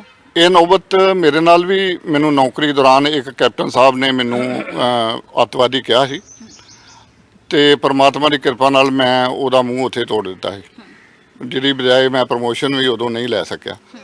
ਤੇ ਜਦੋਂ ਫਿਰ ਮੈਂ ਇੱਥੋਂ BA ਕੁਆਲੀਫਾਈਡ ਸੀ, ਮੈਂ ਉੱਥੇ ਅਫਸਰ ਕਮਿਸ਼ਨ ਵਾਸਤੇ ACC ਕਮਿਸ਼ਨ ਕਹਿੰਦੇ ਅਫਸਰ ਵਾਸਤੇ ਅਪਲਾਈ ਕੀਤਾ। ਸਾਰਾ ਕੋਰਸ ਕਰਨ ਤੋਂ ਬਾਅਦ ਜਦੋਂ ਮੈਂ ਅਫਸਰ ਬਣਨ ਦੀ ਵਾਰੀ ਆਈ ਤੇ ਮੇਰੇ ਤੇ ਡਾਕੂਮੈਂਟ ਤੇ ਆ ਗਿਆ ਕਿ ਇਹ ਤੇ 84 ਵਾਲਾ ਠੱਪਾ ਲੱਗਾ ਹੋਇਆ, ਅਫਸਰ ਨਹੀਂ ਬਣ ਸਕਦਾ।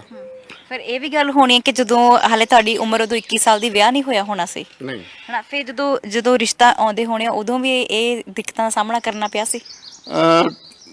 ਤੁਹਾਡੀ ਪ੍ਰਮਾਤਮਾ ਨਾਲ ਕਿਰਪਾ ਨਾਲ ਮੈਂ 5 ਦਿਨ ਪਹਿਲਾਂ ਅੰਗੇਜਮੈਂਟ ਕਰਵਾ ਕੇ ਗਿਆ ਸੀ। 1 ਤਰੀਕ ਨੂੰ ਅੰਗੇਜਮੈਂਟ ਕਰਾਈ ਤੇ 8-9 ਨੂੰ ਮੈਂ ਜਾ ਕੇ ਮੇਰੇ ਗੋਲੀਆਂ ਲੱਗ ਗਈਆਂ ਨੇ। ਪਰ ਮੇਰੀ ਮਿਸੇਜ ਨੇ ਬਹੁਤ ਸਾਥ ਦਿੱਤਾ, ਉਹਨਾਂ ਨੇ ਕੋਈ ਚੇਂਜਿੰਗ ਵਾਲੇ ਪਾਸੇ ਨਹੀਂ ਗਏ ਗੇ। ਹਾਂਜੀ। ਸੋ ਬਿਲਕੁਲ ਜੀ। ਹੋਰ ਜਿੱਥੇ ਇਹਨਾਂ ਨੂੰ ਬਾਕੀਆਂ ਨੂੰ ਗੋਲੀ ਲੱਗੀ ਸੀ, ਇੱਕ ਵਾਰ ਉਹਨਾਂ ਦੇ ਬਾਰੇ ਸਾਨੂੰ ਦੱਸ ਦਿਓ, ਮਿਲਵਾ ਦਿਓ ਉਹਨਾਂ ਦੇ ਨਾਲ। ਕਿਸ ਟਾਈਮ ਤੇ ਕਿਹਨੂੰ ਗੋਲੀ ਲੱਗੀ ਸੀ ਉਸ ਟਾਈਮ ਤੇ? ਤੁਹਾਨੂੰ ਗੋਲੀ ਲੱਗੀ ਸੀ ਉਸ ਟਾਈਮ, ਕਿੱਥੇ ਗੋਲੀ ਲੱਗੀ ਸੀ? ਪੱਟ ਤੇ ਲੱਗੀ ਪੱਟ ਤੇ ਗੋਲੀ ਲੱਗੀ ਸੀ। ਕਦੋਂ ਲੱਗੀ ਸੀ ਗੋਲੀ ਤੁਹਾਡੇ? ਇਹ ਆਪਾਂ ਉੱਥੇ ਜਦੋਂ ਆਏ ਨਾ, ਅਸੀਂ ਤੁਰ ਕੇ 80 ਬੰਦੇ ਤੁਰ ਕੇ ਆਏ ਜੰਮੂ ਤੋਂ ਹੀ। ਤੇ ਪਟਿਆਲੇ ਨੂੰ ਘੇਰਾ ਪੈ ਗਿਆ ਸੀਗਾ। ਤੁਸੀਂ ਜੰਮੂ ਤੋਂ ਪਟਿਆਲਾ ਤੱਕ ਤੁਰਦੇ ਆਏ? ਤੁਰ ਕੇ 80 ਬੰਦੇ ਤੁਰ ਕੇ। ਕਿੰਨੇ ਦਿਨ ਲੱਗੇ ਸੀ ਤੁਰਦੇ ਤੁਰਦਿਆਂ ਨੂੰ? ਸਵੇਰੇ 7 ਵਜੇ ਪਕੌੜੀ ਹੋਈ, ਮੈਂ ਭੱਜੇ ਸਵੇਰੇ 7 ਵਜੇ। ਦਿਨੇ ਪਹਿਲਾਂ ਹੁਣ ਫਿਰ ਗੱਡੀਆਂ ਮਿਲੀਆਂ, ਪ੍ਰਾਈਵੇਟ ਟਰੱਕ ਮਿਲੇ, ਉਹ ਫਿਰ ਸਾਨੂੰ ਘੇਰਾ ਘੂਰਾ ਪੈ ਗਿਆ ਰਸਤੇ 'ਚ। ਉਹ ਛੱਡਤੀਆਂ ਗੱਡੀਆਂ, ਟਰੱਕ ਛੱਡਤੇ, ਫਿਰ ਤੁਰ ਕੇ ਆਏ। ਫਿਰ ਜਦੋਂ ਉੱਥੇ ਗੋਲੀ ਲੱਗ ਗਈ ਸੀ ਤੁਹਾਡੇ ਪਟਿਆਲੇ ਆ ਕੇ? ਨਹੀਂ, ਇੱਥੇ ਪਨਿਆੜ ਪਿੰਡ ਹੈ ਜੀ, ਕੋਲੀਆਂ ਪਿੰਡ ਲੱਗੇ ਲੱਗੀਆਂ। ਮੁਕਾਬਲਾ ਡਰ ਵੀ ਨਾ ਹੋਇਆ ਉੱਥੇ, ਥੋੜੀ ਮੇਰੇ ਗੋਲੀ ਲੱਗੀ ਤੇ ਲੱਗੀ ਗੋਲੀ। ਅੱਜ ਵੀ ਫਿਰ ਉਹ ਦਰਦ ਤੁਹਾਨੂੰ ਨਜ਼ਰ ਆਉਂਦਾ? ਦਰਦ ਹੈ ਹੀ ਹੈ। ਤੇ ਗੱਲ ਕਰਦੇ ਕਿ ਫਿਰ ਉਸ ਮੁੜ ਬਹਾਲੀ ਬਾਰੇ ਸੋਚਿਆ ਸੀ? ਨਹੀਂ, ਮੇਰੇ ਨੂੰ ਡਿਸਮਿਸ ਕਰਤਾ ਸੀ ਇਹਨਾਂ ਨੇ ਜੀ। ਤੇ ਫਿਰ ਕੋਈ ਸਹੂਲਤ ਕੋਈ ਨਹੀਂ। ਤੇ ਹੁਣ ਵੀ ਕਿਹਾ ਜਾਂਦਾ ਹੈ ਕਿ ਐਸਜੀਪੀਸੀ ਨੇ ਕਈਆਂ ਨੂੰ ਨੌਕਰੀਆਂ ਦਿੱਤੀਆਂ ਸੀਗੀਆਂ, ਨਹੀਂ, ਸਾਨੂੰ ਤਾਂ ਕੋਈ ਨਹੀਂ ਮਿਲੀ। ਕਦੇ ਉਹਨਾਂ ਤਾਈਂ ਪਹੁੰਚ ਕੀਤੀ? ਪਹੁੰਚ ਕੀਤੀ ਹੈ, ਪਰ ਐਵੇਂ ਕਹਿੰਦੇ ਜੀ ਉਹ ਟਾਲ ਦਿੰਦੇ ਆ। ਸਾਡੇ ਪ੍ਰਧਾਨ ਜੀ ਕੋਸ਼ਿਸ਼ ਕਰਦੇ ਵਿਚਾਰੇ ਬਲਦੇਵ ਸਿੰਘ, ਪਰ ਨਹੀਂ ਗੱਲ ਬਣਦੀ। ਤੇ ਹੁਣ ਤੱਕ ਜੇਕਰ ਗੱਲ ਕੀਤੀ ਜਾਵੇ, ਜਿਹੜੇ ਬਾਕੀ ਫੌਜੀ ਨੇ ਵੱਖ-ਵੱਖ ਜ਼ਿਲ੍ਹਿਆਂ ਦੇ ਨੇ, ਤੇ ਇਸ ਦੇ ਨਾਲ ਇਹ ਪੁੱਛਣਾ ਚਾਹਾਂਗੇ ਉਹਨਾਂ ਦੇ ਹਾਲਾਤ ਕੀ ਨੇ? ਤੁਸੀਂ ਪ੍ਰਧਾਨ ਹੋ ਇੱਥੋਂ ਦੇ, ਤੇ ਤੁਹਾਨੂੰ ਉਹਨਾਂ ਬਾਰੇ ਇੰਨਾ ਪਤਾ ਹੋਏਗਾ ਕਿ ਕਿਹੜੇ-ਕਿਹੜੇ ਹਾਲਾਤਾਂ 'ਚੋਂ, ਜਿੱਦਾਂ ਕੁਝ ਤਾਂ ਹਾਲੇ ਬਹੁਤ ਸੋਹਣੀ ਜ਼ਿੰਦਗੀ ਪਰਿਵਾਰਾਂ 'ਚ ਗੁਜ਼ਾਰ ਰਹੇ ਨੇ, ਪਰ ਕਈਆਂ ਦੇ ਹਾਲਾਤ ਕਹਿੰਦੇ ਨੇ ਕਿ ਬਦ ਤੋਂ ਬੱਤਰ ਵੀ ਨੇ।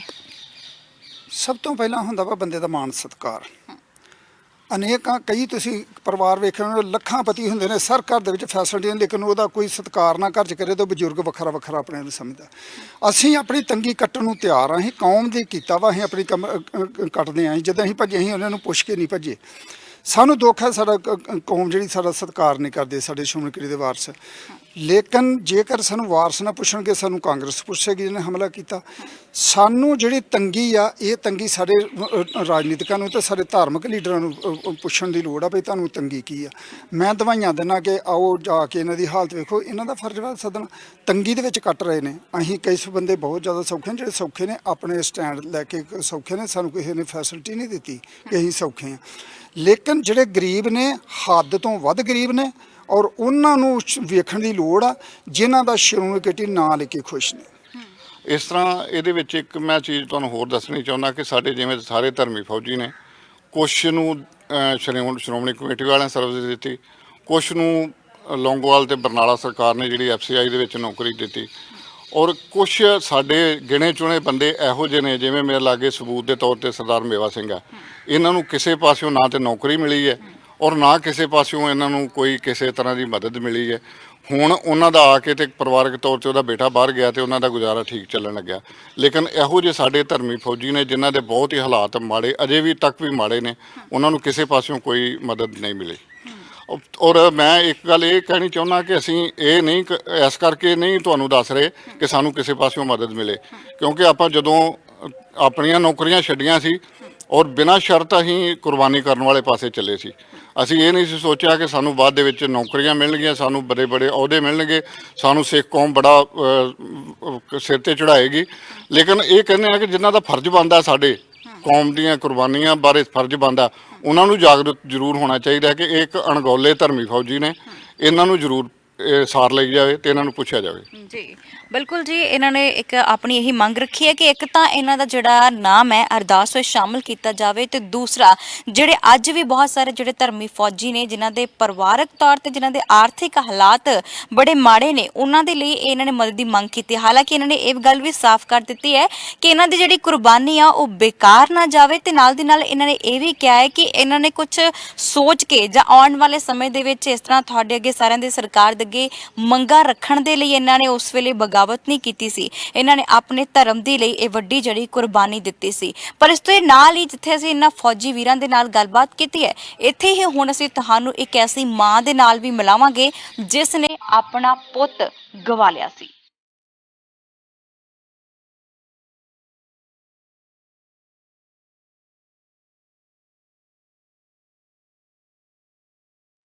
ਤੇ ਹੁਣ ਅਸੀਂ ਪਹੁੰਚ ਚੁੱਕੇ ਹਾਂ ਧਰਮੀ ਫੌਜੀ ਸ਼ਹੀਦ ਭਾਈ ਬਲਵੀਰ ਸਿੰਘ ਹੋਣਾ ਦੇ ਘਰ ਪਿੰਡ ਸੁੱਖਾ ਰਾਜੂ ਵਿਖੇ। ਮੇਰੇ ਹੱਥ ਵਿੱਚ ਚਿੱਠੀਆਂ ਨੇ। ਇਹ ਚਿੱਠੀਆਂ ਉਹ ਨੇ ਜੋ ਭਾਈ ਬਲਵੀਰ ਸਿੰਘ ਹੋਣੀ ਲਿਖਦੇ ਸਨ ਆਪਣੇ ਪਰਿਵਾਰ ਨੂੰ, ਤੇ ਇਸ ਦੇ ਨਾਲ ਹੀ ਕੁਝ ਚਿੱਠੀਆਂ ਉਹ ਵੀ ਮੌਜੂਦ ਨੇ ਜਿਸ ਪਰਿਵਾਰ ਦੇ ਵੱਲੋਂ ਭਾਈ ਬਲਵੀਰ ਸਿੰਘ ਹੋਣ ਲਿਖੀਆਂ ਗਈਆਂ ਸਨ।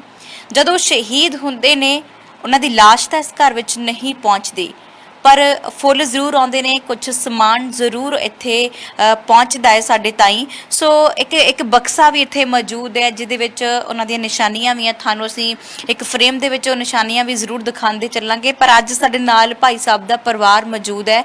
ਸੋ ਵੱਡੀ ਕੁਰਬਾਨੀ ਇਹਨਾਂ ਨੇ ਦਿੱਤੀ ਹੈ। ਉਸ ਮਾਂ ਦੇ ਨਾਲ ਗੱਲਬਾਤ ਕਰਾਂਗੇ। ਇਹ ਤਸਵੀਰ ਹੱਥ ਵਿੱਚ ਲੈ ਕੇ ਬੈਠੇ ਹੋਏ ਨੇ ਸਾਡੇ ਨਾਲ ਮਾਤਾ ਜੀ ਮੌਜੂਦ ਨੇ। ਇਹ ਧਰਮੀ ਫੌਜੀ ਸ਼ਹੀਦ ਭਾਈ ਬਲਵੀਰ ਸਿੰਘ ਹੋਣਾ ਦੇ ਮਾਤਾ ਜੀ ਨੇ। ਸੋ ਮਾਤਾ ਜੀ, ਸਵਾਲ ਸਭ ਤੋਂ ਪਹਿਲਾਂ ਇਹ ਹੈ ਕਿ ਜਦੋਂ ਬਲਵੀਰ ਸਿੰਘ ਹੋਣੀ ਫੌਜ ਵਿੱਚ ਭਰਤੀ ਹੁੰਦੇ ਨੇ, ਉਹ ਵੇਲਾ ਕਿਹੜਾ ਸੀਗਾ? ਵੇਲਾ ਪੁੱਤ ਇਹੋ ਵੇਲਾ ਸੀਗਾ, ਆਂਦਾ ਮੈਂ ਜਾਣਾ ਵਾ ਇੱਥੇ ਸੀ, ਕੱਲ ਕਿੱਥੇ ਸੀ, ਕਿੰਨੇ ਸੰਨ ਵਿੱਚ ਉਹ ਫੌਜ 'ਚ ਭਰਤੀ ਹੋਏ ਸੀਗੇ? ਨਿਸ਼ਾਨ ਨਹੀਂ ਦੱਸ ਮੈਨੂੰ। 1982 1982 1982 ਦੇ ਵਿੱਚ। ਇੱਧਰ ਸਾਡੇ ਨਾਲ ਉਹਨਾਂ ਦੇ ਵੱਡੇ ਭਾਈ ਸਾਹਿਬ ਵੀ ਮੌਜੂਦ ਨੇ ਜਿਨ੍ਹਾਂ ਨੇ ਹੁਣੇ ਦੱਸਿਆ ਕਿ 1982 ਵਿੱਚ ਉਹ ਜਿਹੜੇ ਨੇ ਫੌਜ ਵਿੱਚ ਭਰਤੀ ਹੁੰਦੇ ਨੇ। ਸੋ ਮਾਤਾ ਜੀ, ਜਦੋਂ ਭਾਈ ਸਾਹਿਬ ਸ਼ਹੀਦ ਹੋ ਜਾਂਦੇ ਨੇ ਤੇ ਤੁਹਾਡੇ ਤਾਈਂ ਖਬਰ ਪਹੁੰਚਦੀ ਹੈ, ਤੇ ਚਿੱਠੀਆਂ ਦਾ ਪਹਿਲਾਂ ਮੈਂ ਜ਼ਿਕਰ ਜ਼ਰੂਰ ਕਰਾਂਗੀ, ਉਹਨਾਂ ਦੇ ਸ਼ਹੀਦ ਹੋਣ ਦੀ ਗੱਲ ਵੀ ਅਸੀਂ ਜ਼ਰੂਰ ਕਰਾਂਗੇ। ਪਰ ਜੇਕਰ ਚਿੱਠੀ ਦੀ ਗੱਲ ਕੀਤੀ ਜਾਵੇ, ਆਖਰੀ ਜਿਹੜੀ ਚਿੱਠੀ ਤੁਹਾਡੇ ਤਾਈਂ ਆਈ ਸੀ ਉਸ ਵੇਲੇ, ਚਿੱਠੀ 'ਚ ਕੀ ਲਿਖਿਆ ਸੀ? ਚਿੱਠੀ 'ਚ ਰਾਜੀ ਬਾਜੀ ਪੁੱਤ ਲਿਖਿਆ ਸੀ, ਸਾਰਿਆਂ ਦਾ ਸੁੱਖ ਆਨੰਦ ਪੁੱਛਿਆ ਸੀ, ਤੇ ਮੈਂ ਮਾਤਾ ਇੰਨੇ ਚਿਰ ਨੂੰ ਆਉਣਾ ਵਾ, ਛੁੱਟੀ ਫੇਰ ਆਉਂਗਾ ਮੈਂ। ਤੇ ਮੈਂ ਕਿਹਾ ਚੰਗਾ। ਤੇ ਵਿਸਾਖ ਦੇ ਵਿੱਚ ਚਲਿਆ ਗਿਆ ਛੁੱਟੀ ਕੱਟ ਕੇ, ਬੜੀ ਖੁਸ਼ੀ ਨਾਲ ਗਿਆ ਵਾ। ਕੋਈ ਇਸ ਗੱਲ ਦਾ ਪਤਾ ਨਹੀਂ ਸੀ ਸਾਨੂੰ ਵੀ ਸਾਡੇ ਨਾਲ ਇਸ ਤਰ੍ਹਾਂ ਹੋਣੀ ਆ। ਚਲ ਗਿਆ ਪੁੱਤ। ਮੁੜ ਕੇ ਜਦੋਂ ਇਸ ਤਰ੍ਹਾਂ ਸ਼ਹੀਦ ਹੋ ਗਿਆ ਤੇ ਸਾਡੇ ਗੁਆਂਢੀ ਮੁੰਡਾ ਵਾ, ਤੇ ਉਹਨੇ ਆਣ ਕੇ ਬੂਹਾ ਸਾਡਾ ਖੜਕਾਇਆ ਵਾ।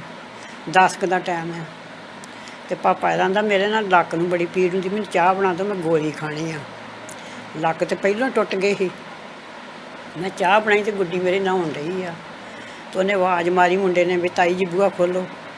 ਮੈਂ ਬੂਹਾ ਖੋਲ੍ਹਿਆ ਤੇ ਇਹੋ ਬਕਸਾ ਸਾਈਕਲ ਤੇ ਰੱਖਿਆ। ਇੱਥੋਂ ਦਾ ਬੰਦਾ ਸੀ, ਜਵਾਈ ਆ ਵੜੈਚਾਂ ਦਾ ਉਹਨੇ। ਤੇ ਮੈਂ ਪਤਾ ਇੱਥੋਂ ਤੁਰ ਕੇ ਉੱਥੇ ਗਈ ਆ ਤੇ ਬਾਹਰ ਨੂੰ ਚੱਲ ਗਏ, ਇਹਨਾਂ ਨੂੰ ਪਤਾ ਲੱਗ ਗਿਆ ਉਦੋਂ ਹੀ। ਮੈਂ ਤਾਂ ਇੱਥੇ ਫਿਰ ਡਿੱਗ ਪਈ ਪੁੱਤ, ਮੈਨੂੰ ਨਹੀਂ ਪਤਾ। ਜਦੋਂ ਮਗਰ ਦੁਨੀਆ ਬੜੀ ਆਉਣ ਡਈ ਸੀ ਨਾ ਉਹਦੇ ਮੁੰਡੇ ਦੇ, ਵੀ ਅਸੀਂ ਬਿੱਲਾਂ ਆਉਂਦੇ ਹੁੰਦੇ ਸਾਨੂੰ ਵੀ ਇੱਦਾਂ ਹੋ ਗਿਆ ਵਾ। ਤੇ ਪਤਾ ਨਹੀਂ ਪੁੱਤ ਫਿਰ ਮੈਂ ਕਦੋਂ ਉੱਠੀ ਹਾਂ, ਕਦੋਂ ਮੈਨੂੰ ਚੁੱਕਿਆ ਵਾ, ਫਿਰ ਮੈਨੂੰ ਪਤਾ ਲੱਗ ਗਿਆ। ਫਿਰ ਆਉਂਦੀ ਨੂੰ ਪਤਾ ਦਿਨ ਮੈਨੂੰ ਆ ਗਏ। ਕੁਛ ਨਹੀਂ ਮੈਨੂੰ ਹਾਸਲ ਹੋਇਆ, ਕਿਸੇ ਨੇ ਨਹੀਂ ਮੇਰੀ ਫਰਿਆਦ ਸੁਣੀ। ਇਹ ਨੌਕਰੀ ਕਰਕੇ ਆਏ ਆ ਤੇ ਮੈਂ ਪੁੱਤ ਰੋਟੀ ਖਾਂਦੀ ਆ। ਇਹ ਮੇਰਾ ਬੇਟਾ ਵਾ, ਇਹ ਕੋਈ ਕੰਮ ਨਹੀਂ ਕਰ ਸਕਦਾ, ਇਹਦੇ ਲੱਕ ਨੂੰ ਮੁਸ਼ਕਲ ਵਾ। ਤੇ ਅਸੀਂ ਇਹਦੇ ਬੱਚੇ ਵੀ ਮੈਂ ਪਾਲੇ, ਇਹਦੀ ਗੁੱਡੀ ਮੈਂ ਵਿਆਹ ਦਿੱਤੀ ਆ। ਤੇ ਪਰ ਪੁੱਤ ਮੇਰਾ ਇਸੇ ਕੰਮ ਪੁੱਤ ਗਿਆ ਹੋਊਗਾ, ਸੁਣ ਕੇ ਮਹਾਰਾਜ ਦਾ ਨਾਂ ਉਹਨਾਂ ਕੋਲ ਨਹੀਂ ਬਰਦਾਸ਼ਤ ਹੋਇਆ, ਤੁਰ ਪਏ ਉੱਥੋਂ ਵਿਚਾਰੇ। ਉਹਨਾਂ ਨੂੰ ਕੀ ਪਤਾ ਸੀ ਸਾਡੇ ਨਾਲ ਇੱਦਾਂ ਹੋਣੀ ਆ। ਉਹ ਤਾਂ ਹਰਿਮੰਦਰ ਸਾਹਿਬ ਆਉਣ ਡਏ ਸੀ, ਅਸੀਂ ਉੱਥੇ ਜਾਂਦੇ ਹਾਂ, ਉੱਥੋਂ ਤੱਕ ਨਹੀਂ ਆ ਸਕੇ। ਤੇ ਜੋ ਉਹਨੂੰ ਭਗਵਾਨ ਨੂੰ ਮਨਜ਼ੂਰ ਆ, ਕੀ ਕਰ ਸਕਦੇ ਪੁੱਤ ਅਸੀਂ। ਤੇ ਆਹ ਦਿਨ ਆ ਗਏ ਸਾਨੂੰ ਰੋਂਦਿਆਂ ਨੂੰ। ਇਹਨਾਂ ਦਾ ਉਮਰ ਕਿੰਨੀ ਕੁ ਸੀ ਉਸ ਟਾਈਮ ਤੇ? ਉਮਰ 23 ਕੁ ਸਾਲ, 23 ਸਾਲ। ਪੜ੍ਹ ਕੇ ਤੇ ਪੁੱਤ ਚਲ ਗਿਆ ਸੀ। ਪਹਿਲਾਂ ਬੰਬੇ ਮੈਂ ਘਲਾਤਾ, ਉੱਥੇ ਨੇਵੀ ਦੇ ਪੇਪਰ ਦਿੱਤੇ ਤੇ ਨਹੀਂ ਕਿਸਮਤ ਨੇ ਸਾਥ ਦਿੱਤਾ ਤੇ ਆ ਗਿਆ। ਰੋਏ ਬੜਾ ਆਣ ਕੇ, ਮੈਂ ਬੜੇ ਪੈਸੇ ਖਰਚ ਆਇਆ। ਮੈਂ ਕਿਹਾ ਚੱਲ ਪੁੱਤ ਹੋ ਜਾ। ਫਿਰ ਮੈਂ ਕਿਹਾ ਤੂੰ ਨਾ ਭਰਤੀ ਹੋ, ਮੈਂ ਤੈਨੂੰ ਭਰਤੀ ਨਹੀਂ ਕਰਾਉਣਾ। ਚੱਲ ਗਿਆ ਬਜ਼ੁਰਗ ਹੋ ਕੇ, ਆਪਣੇ ਭਾਪੇ ਦੀ ਨਾ ਕਾਪੀ ਲੈ ਗਿਆ, ਸਾਨੂੰ ਨਹੀਂ ਪਤਾ। ਉਹ ਕਾਪੀ ਵਿਖਾਈ ਤੇ ਪੁੱਤ ਇਕੱਲਾ ਹੀ ਗਿਆ ਤੇ ਆਪੇ ਭਰਤੀ ਹੋ ਗਿਆ। ਭਰਤੀ ਹੋ ਕੇ ਤਕਾਲਾ ਨੂੰ ਘਰ ਨੂੰ ਆ ਗਿਆ। ਅਸੀਂ ਤਾਂ ਵੀ ਆਖੀਏ ਤੂੰ ਨਾ ਜਾ, ਤੈਨੂੰ ਕੀ ਉਹਨਾਂ ਨੇ ਆਖਣਾ ਵਾ, ਆਪੇ ਚੱਲ ਜਾਣਗੇ ਡੀਕ ਕੇ ਤੈਨੂੰ। ਚੱਲ ਗਿਆ ਪੁੱਤ, ਉਹਦਾ ਅੰਜਰ ਸੀ ਉੱਥੇ, ਨਾਲੇ ਉਹਨੇ ਇਹ ਸੇਵਾ ਕਰਨੀ ਸੀ ਤੇ ਚੱਲ ਗਿਆ ਪੁੱਤ। ਹੋ ਜਾਣ, ਕੀ ਕਰਨਾ ਫਿਰ। 2 ਸਾਲ ਹੀ ਫਿਰ ਹੋਏ ਸੀ, ਕਿਉਂਕਿ 1982 ਚ ਭਰਤੀ ਹੁੰਦੇ ਨੇ ਤੇ 1984 ਚ ਉਹ ਸ਼ਹੀਦ ਹੋ ਜਾਂਦੇ ਨੇ, ਹਨਾ। ਤੇ ਫਿਰ ਉਹ 2 ਸਾਲਾਂ ਚ ਛੁੱਟੀ ਕੱਟਣ ਤਾਂ ਆਉਂਦੇ ਹੋਣਗੇ? ਛੁੱਟੀ 2 ਵਾਰ ਆਇਆ ਪੁੱਤ, 2 ਵਾਰ। ਥੋੜੀ 15 ਕੁ ਦਿਨ ਦੀ ਇੱਕ ਵਾਰ ਆਇਆ ਤੇ 15 ਦਿਨ ਦੀ ਇੱਕ ਵਾਰ। ਜਦੋਂ ਉਹਦੀ ਹੋ ਗਈ ਨਾ ਰੰਗੂਟੀ ਪੂਰੀ ਤੇ ਉਹਨੂੰ ਬੜਾ ਚਾਅ, ਫਿਰ ਮੇਰੀ ਹੁਣ ਰੰਗੂਟੀ ਪੂਰੀ ਹੋ ਗਈ ਤੇ ਮੈਂ ਮਾਤਾ ਹੁਣ ਛੇਤੀ ਆ ਜਾਇਆ ਕਰਨਾ ਵਾ। ਮੈਂ ਚੰਗਾ ਖੇਤੀ ਆਇਆ ਹੀ ਨਾ ਪੁੱਤ, ਕੀ ਕਰਨਾ ਮੈਂ।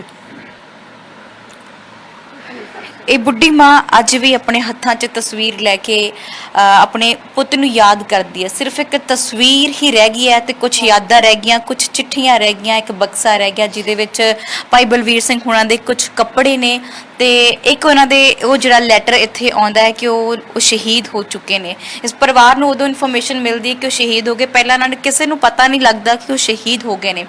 ਸੋ ਵੀਰ ਜੀ, ਸਵਾਲ ਅਸੀਂ ਤੁਹਾਨੂੰ ਕਰਦੇ ਹਾਂ ਕਿ ਜਦੋਂ ਭਾਈ ਸਾਹਿਬ ਸ਼ਹੀਦ ਹੋ ਜਾਂਦੇ ਨੇ ਤੇ ਜਿੱਦਾਂ ਮਾਤਾ ਦੱਸ ਰਹੇ ਕਿ ਇੱਕ ਸਾਈਕਲ ਤੇ ਬਕਸਾ ਆਉਂਦਾ ਆ, ਤੇ ਉਦੋਂ ਪਤਾ ਲੱਗਦਾ ਤੁਹਾਨੂੰ, ਪਹਿਲਾਂ ਉਸ ਤੋਂ ਕੋਈ ਪਤਾ ਨਹੀਂ ਲੱਗਾ ਸੀ ਕਿ ਉਹ ਸ਼ਹੀਦ ਹੋ ਗਏ ਨੇ? ਦੇਖੋ ਭੈਣ ਜੀ, ਵੈਸੇ ਮੈਨੂੰ ਬੜਾ ਫਖਰ ਵਾ ਕਿ ਮੇਰੇ ਭਰਾ ਨੇ ਬਹੁਤ ਹੀ ਵਧੀਆ ਕੰਮ ਕੀਤਾ, ਆਪਦੇ ਸਿੱਖ ਕੌਮ ਵਾਸਤੇ ਆਪਣਾ ਸੀਸ ਬਲਿਦਾਨ ਕੀਤਾ, ਇੱਕ ਹਰਿਮੰਦਰ ਸਾਹਿਬ ਦੀ ਬੇਅਦਬੀ ਨੂੰ ਨਾ ਸਹਾਰਦਿਆਂ ਹੋਇਆਂ। ਚਲੋ ਅਸੀਂ ਬੜੀਆਂ ਮੁਸ਼ਕਲਾਂ ਦਾ ਹੁਣ ਟਾਕਰਾ ਕਰਨ ਦੇ ਹਾਂ, ਪਰ ਚਲੋ ਅਸੀਂ ਵੀ ਇੱਥੋਂ ਚੱਲ ਜਾਣਾ। ਕੋਈ ਬੰਦਾ ਐਕਸੀਡੈਂਟ 'ਚ ਵੀ ਮਰ ਜਾਂਦਾ, ਜਿਹੜਾ ਬੰਦਾ ਆਪਣਾ ਨਾਮ ਉੱਚਾ ਕਹਿੰਦਾ, ਸਾਨੂੰ ਇਹ ਫਖਰ ਹੈਗਾ ਵੀ ਸਾਡੇ ਵੀਰ ਨੇ, ਇਹਨਾਂ ਦੇ ਪੁੱਤ ਨੇ ਇੱਕ ਚੰਗਾ ਕੰਮ ਕੀਤਾ। ਦੇਖੋ ਜਿੱਦਾਂ ਮਾਤਾ ਨੇ ਕਿਹਾ ਨਾ ਵੀ ਬੂਹਾ ਖੜਕਿਆ, ਭੈਣ ਜੀ ਜੇ ਤੁਸੀਂ ਇਹ ਸਵਾਲ ਕੀਤਾ ਨਾ, ਤੇ ਮੈਂ ਉਦਣ ਪਹਿਲੇ ਦਿਨ ਹੀ ਕਰਫਿਊ ਖੁੱਲ੍ਹਿਆ ਤੇ ਇੱਥੇ ਮੈਨੂੰ ਇੱਕ ਬੰਦਾ ਕਹਿੰਦਾ, ਮੇਰਾ ਸੱਜਣ ਮਿੱਤਰ ਹੀ ਕਹਿੰਦਾ, ਮੇਰੇ ਮਗਰ ਬਹਿ ਮੋਟਰਸਾਈਕਲ ਦੇ ਆ ਰੋਟੀ ਫੜ ਲਾ ਤੇ ਲੱਸੀ ਫੜ ਲਾ, ਝੋਨਾ ਲਾਉਣ ਡੇ ਬੰਦੇ। ਮੈਂ ਉਦਣ ਪਹਿਲੇ ਦਿਨ ਹੀ ਬਾਹਰ ਨਿਕਲਿਆ ਕਰਫਿਊ 'ਚ, ਤੇ ਮੈਨੂੰ ਉੱਥੇ ਬੰਦਾ ਸਾਈਕਲ ਤੇ ਲੈਣ ਗਿਆ ਵਾ, ਪਰ ਮੈਨੂੰ ਉਹਨੇ ਇੰਨੀ ਗੱਲ ਨਹੀਂ ਕਹੀ ਵੀ ਆ ਤੁਹਾਡੇ ਘਰ ਆਹ ਗੱਲ ਹੋ ਗਈ ਆ।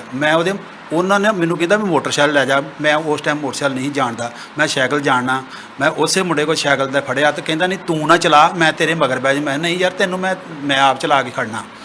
ਮੈਂ ਭੈਣ ਜੀ ਆ ਗਿਆ ਵਾਂ ਸਾਈਕਲ ਤੇ, ਮੈਂ ਸਾਈਕਲ ਇੱਥੇ ਲਾਤਾ ਵਾ ਤੇ ਮੇਰੇ ਘਰ 'ਚ ਨਾ ਰੌਲਾ ਬੜਾ ਪਿਆ, ਪਰ ਮੈਨੂੰ ਨਹੀਂ ਪਤਾ ਵੀ ਇਹ ਕੀ ਚੱਕਰ ਹੋ ਗਿਆ। ਜਦੋਂ ਮੈਂ ਅੱਗੇ ਆਇਆ ਨਾ, ਫਿਰ ਮੈਂ ਆਪਣੇ ਪਰਿਵਾਰ ਨੂੰ ਵਿਲਕਦਿਆਂ ਵੇਖਿਆ, ਸਾਰਿਆਂ ਨੂੰ, ਮੈਨੂੰ ਵੀ ਨਹੀਂ ਫਿਰ ਸੁੱਧ ਬੁੱਧ ਰਹੀ।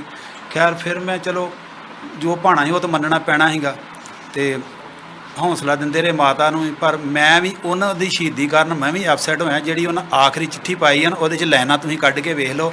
ਉਹਨੇ ਮੈਨੂੰ ਸਿੱਖਿਆ ਇਹ ਦਿੱਤੀ ਆ ਵੀ ਆਪਣੀ ਸਿਹਤ ਦਾ ਖਿਆਲ ਰੱਖੀ, ਤੈਨੂੰ ਆਰਮੀ 'ਚ ਨਹੀਂ ਕਰਾਉਣਾ, ਤੈਨੂੰ ਮੈਂ ਪੁਲਿਸ 'ਚ ਜਾਂ ਤੈਨੂੰ ਮੈਂ ਕੋਈ ਪ੍ਰਾਈਵੇਟ ਤੈਨੂੰ ਕੋਈ ਚੀਜ਼ ਲੈ ਦੂੰਗਾ, ਉਹ ਤੂੰ ਆਪਣਾ ਘਰ ਦਾ ਕੰਮ ਕਰੀ, ਕਿਉਂ ਬਜ਼ੁਰਗਾਂ ਦੇ ਲਾਗੇ ਰਹੀ। ਬਸ ਇਹੋ ਸਾਡੇ ਪਰਿਵਾਰ ਨੂੰ ਸਿੱਖਿਆ ਦਿੰਦਾ ਹੁੰਦਾ ਸੀ, ਕਿਸੇ ਦੀ ਮਾੜੀ ਨਹੀਂ ਕਰਨੀ, ਆਹ ਕੰਮ ਇੱਦਾਂ ਕਰਨਾ, ਅਕਲ ਨਾਲ ਕਰਨਾ, ਮੈਨੂੰ ਸਿੱਖਿਆ ਦਿੰਦਾ ਹੁੰਦਾ ਸੀ।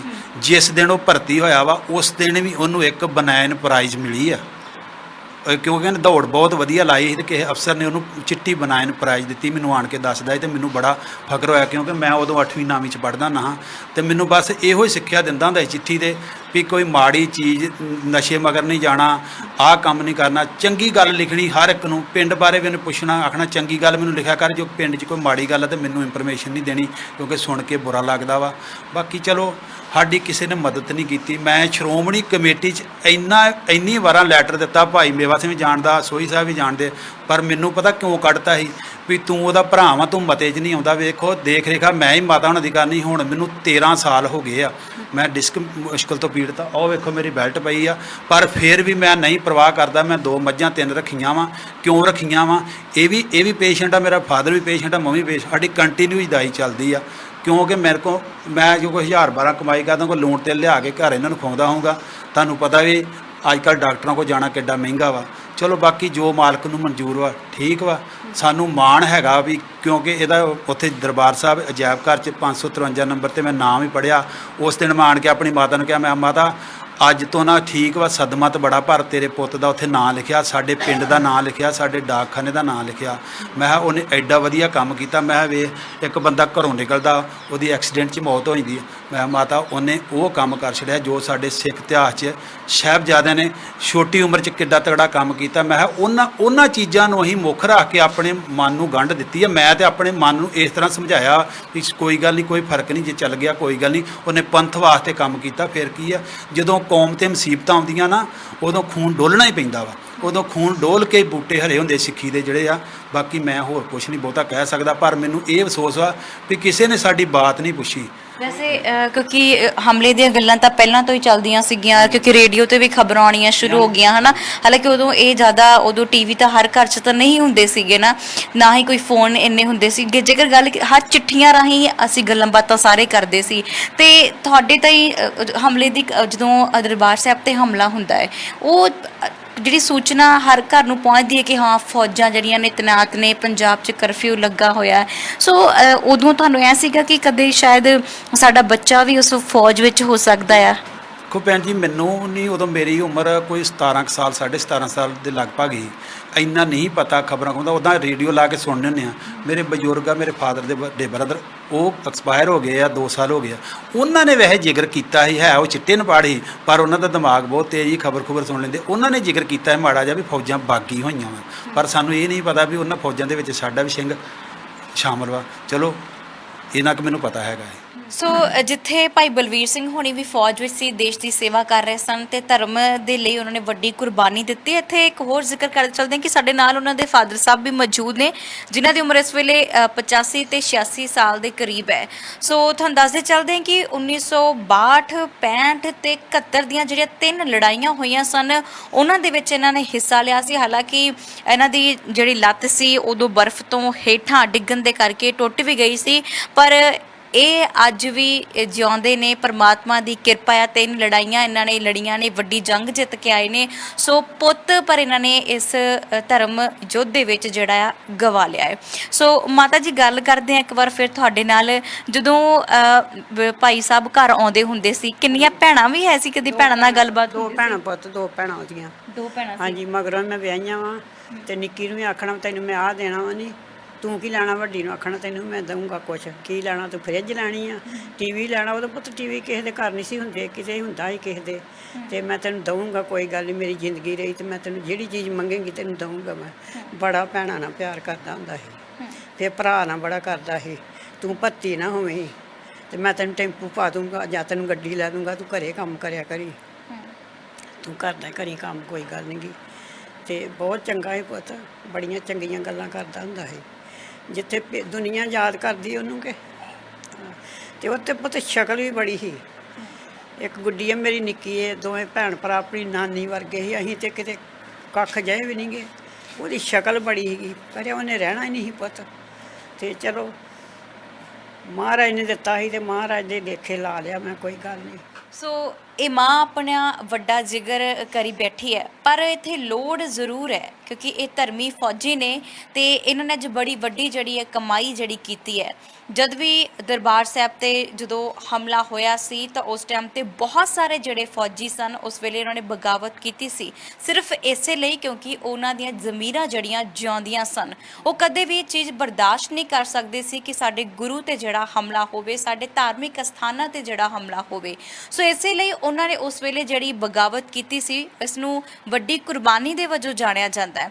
ਪਰ ਸਾਡੇ ਅੱਜ ਕੌਮ ਦੀ ਬੜੀ ਵੱਡੀ ਤਰਾਸਦੀ ਹੈ ਕਿ ਅੱਜ ਸਾਡੀ ਜਿਹੜੀ ਨੌਜਵਾਨ ਪੀੜ੍ਹੀ ਹੈ, ਬਹੁਤ ਸਾਰੇ ਇਦਾਂ ਦੇ ਬੱਚੇ ਹੋਣਗੇ ਜਿਨ੍ਹਾਂ ਨੂੰ ਇਹ ਵੀ ਨਹੀਂ ਪਤਾ ਹੋਏਗਾ ਕਿ ਧਰਮੀ ਫੌਜੀ ਕੌਣ ਨੇ।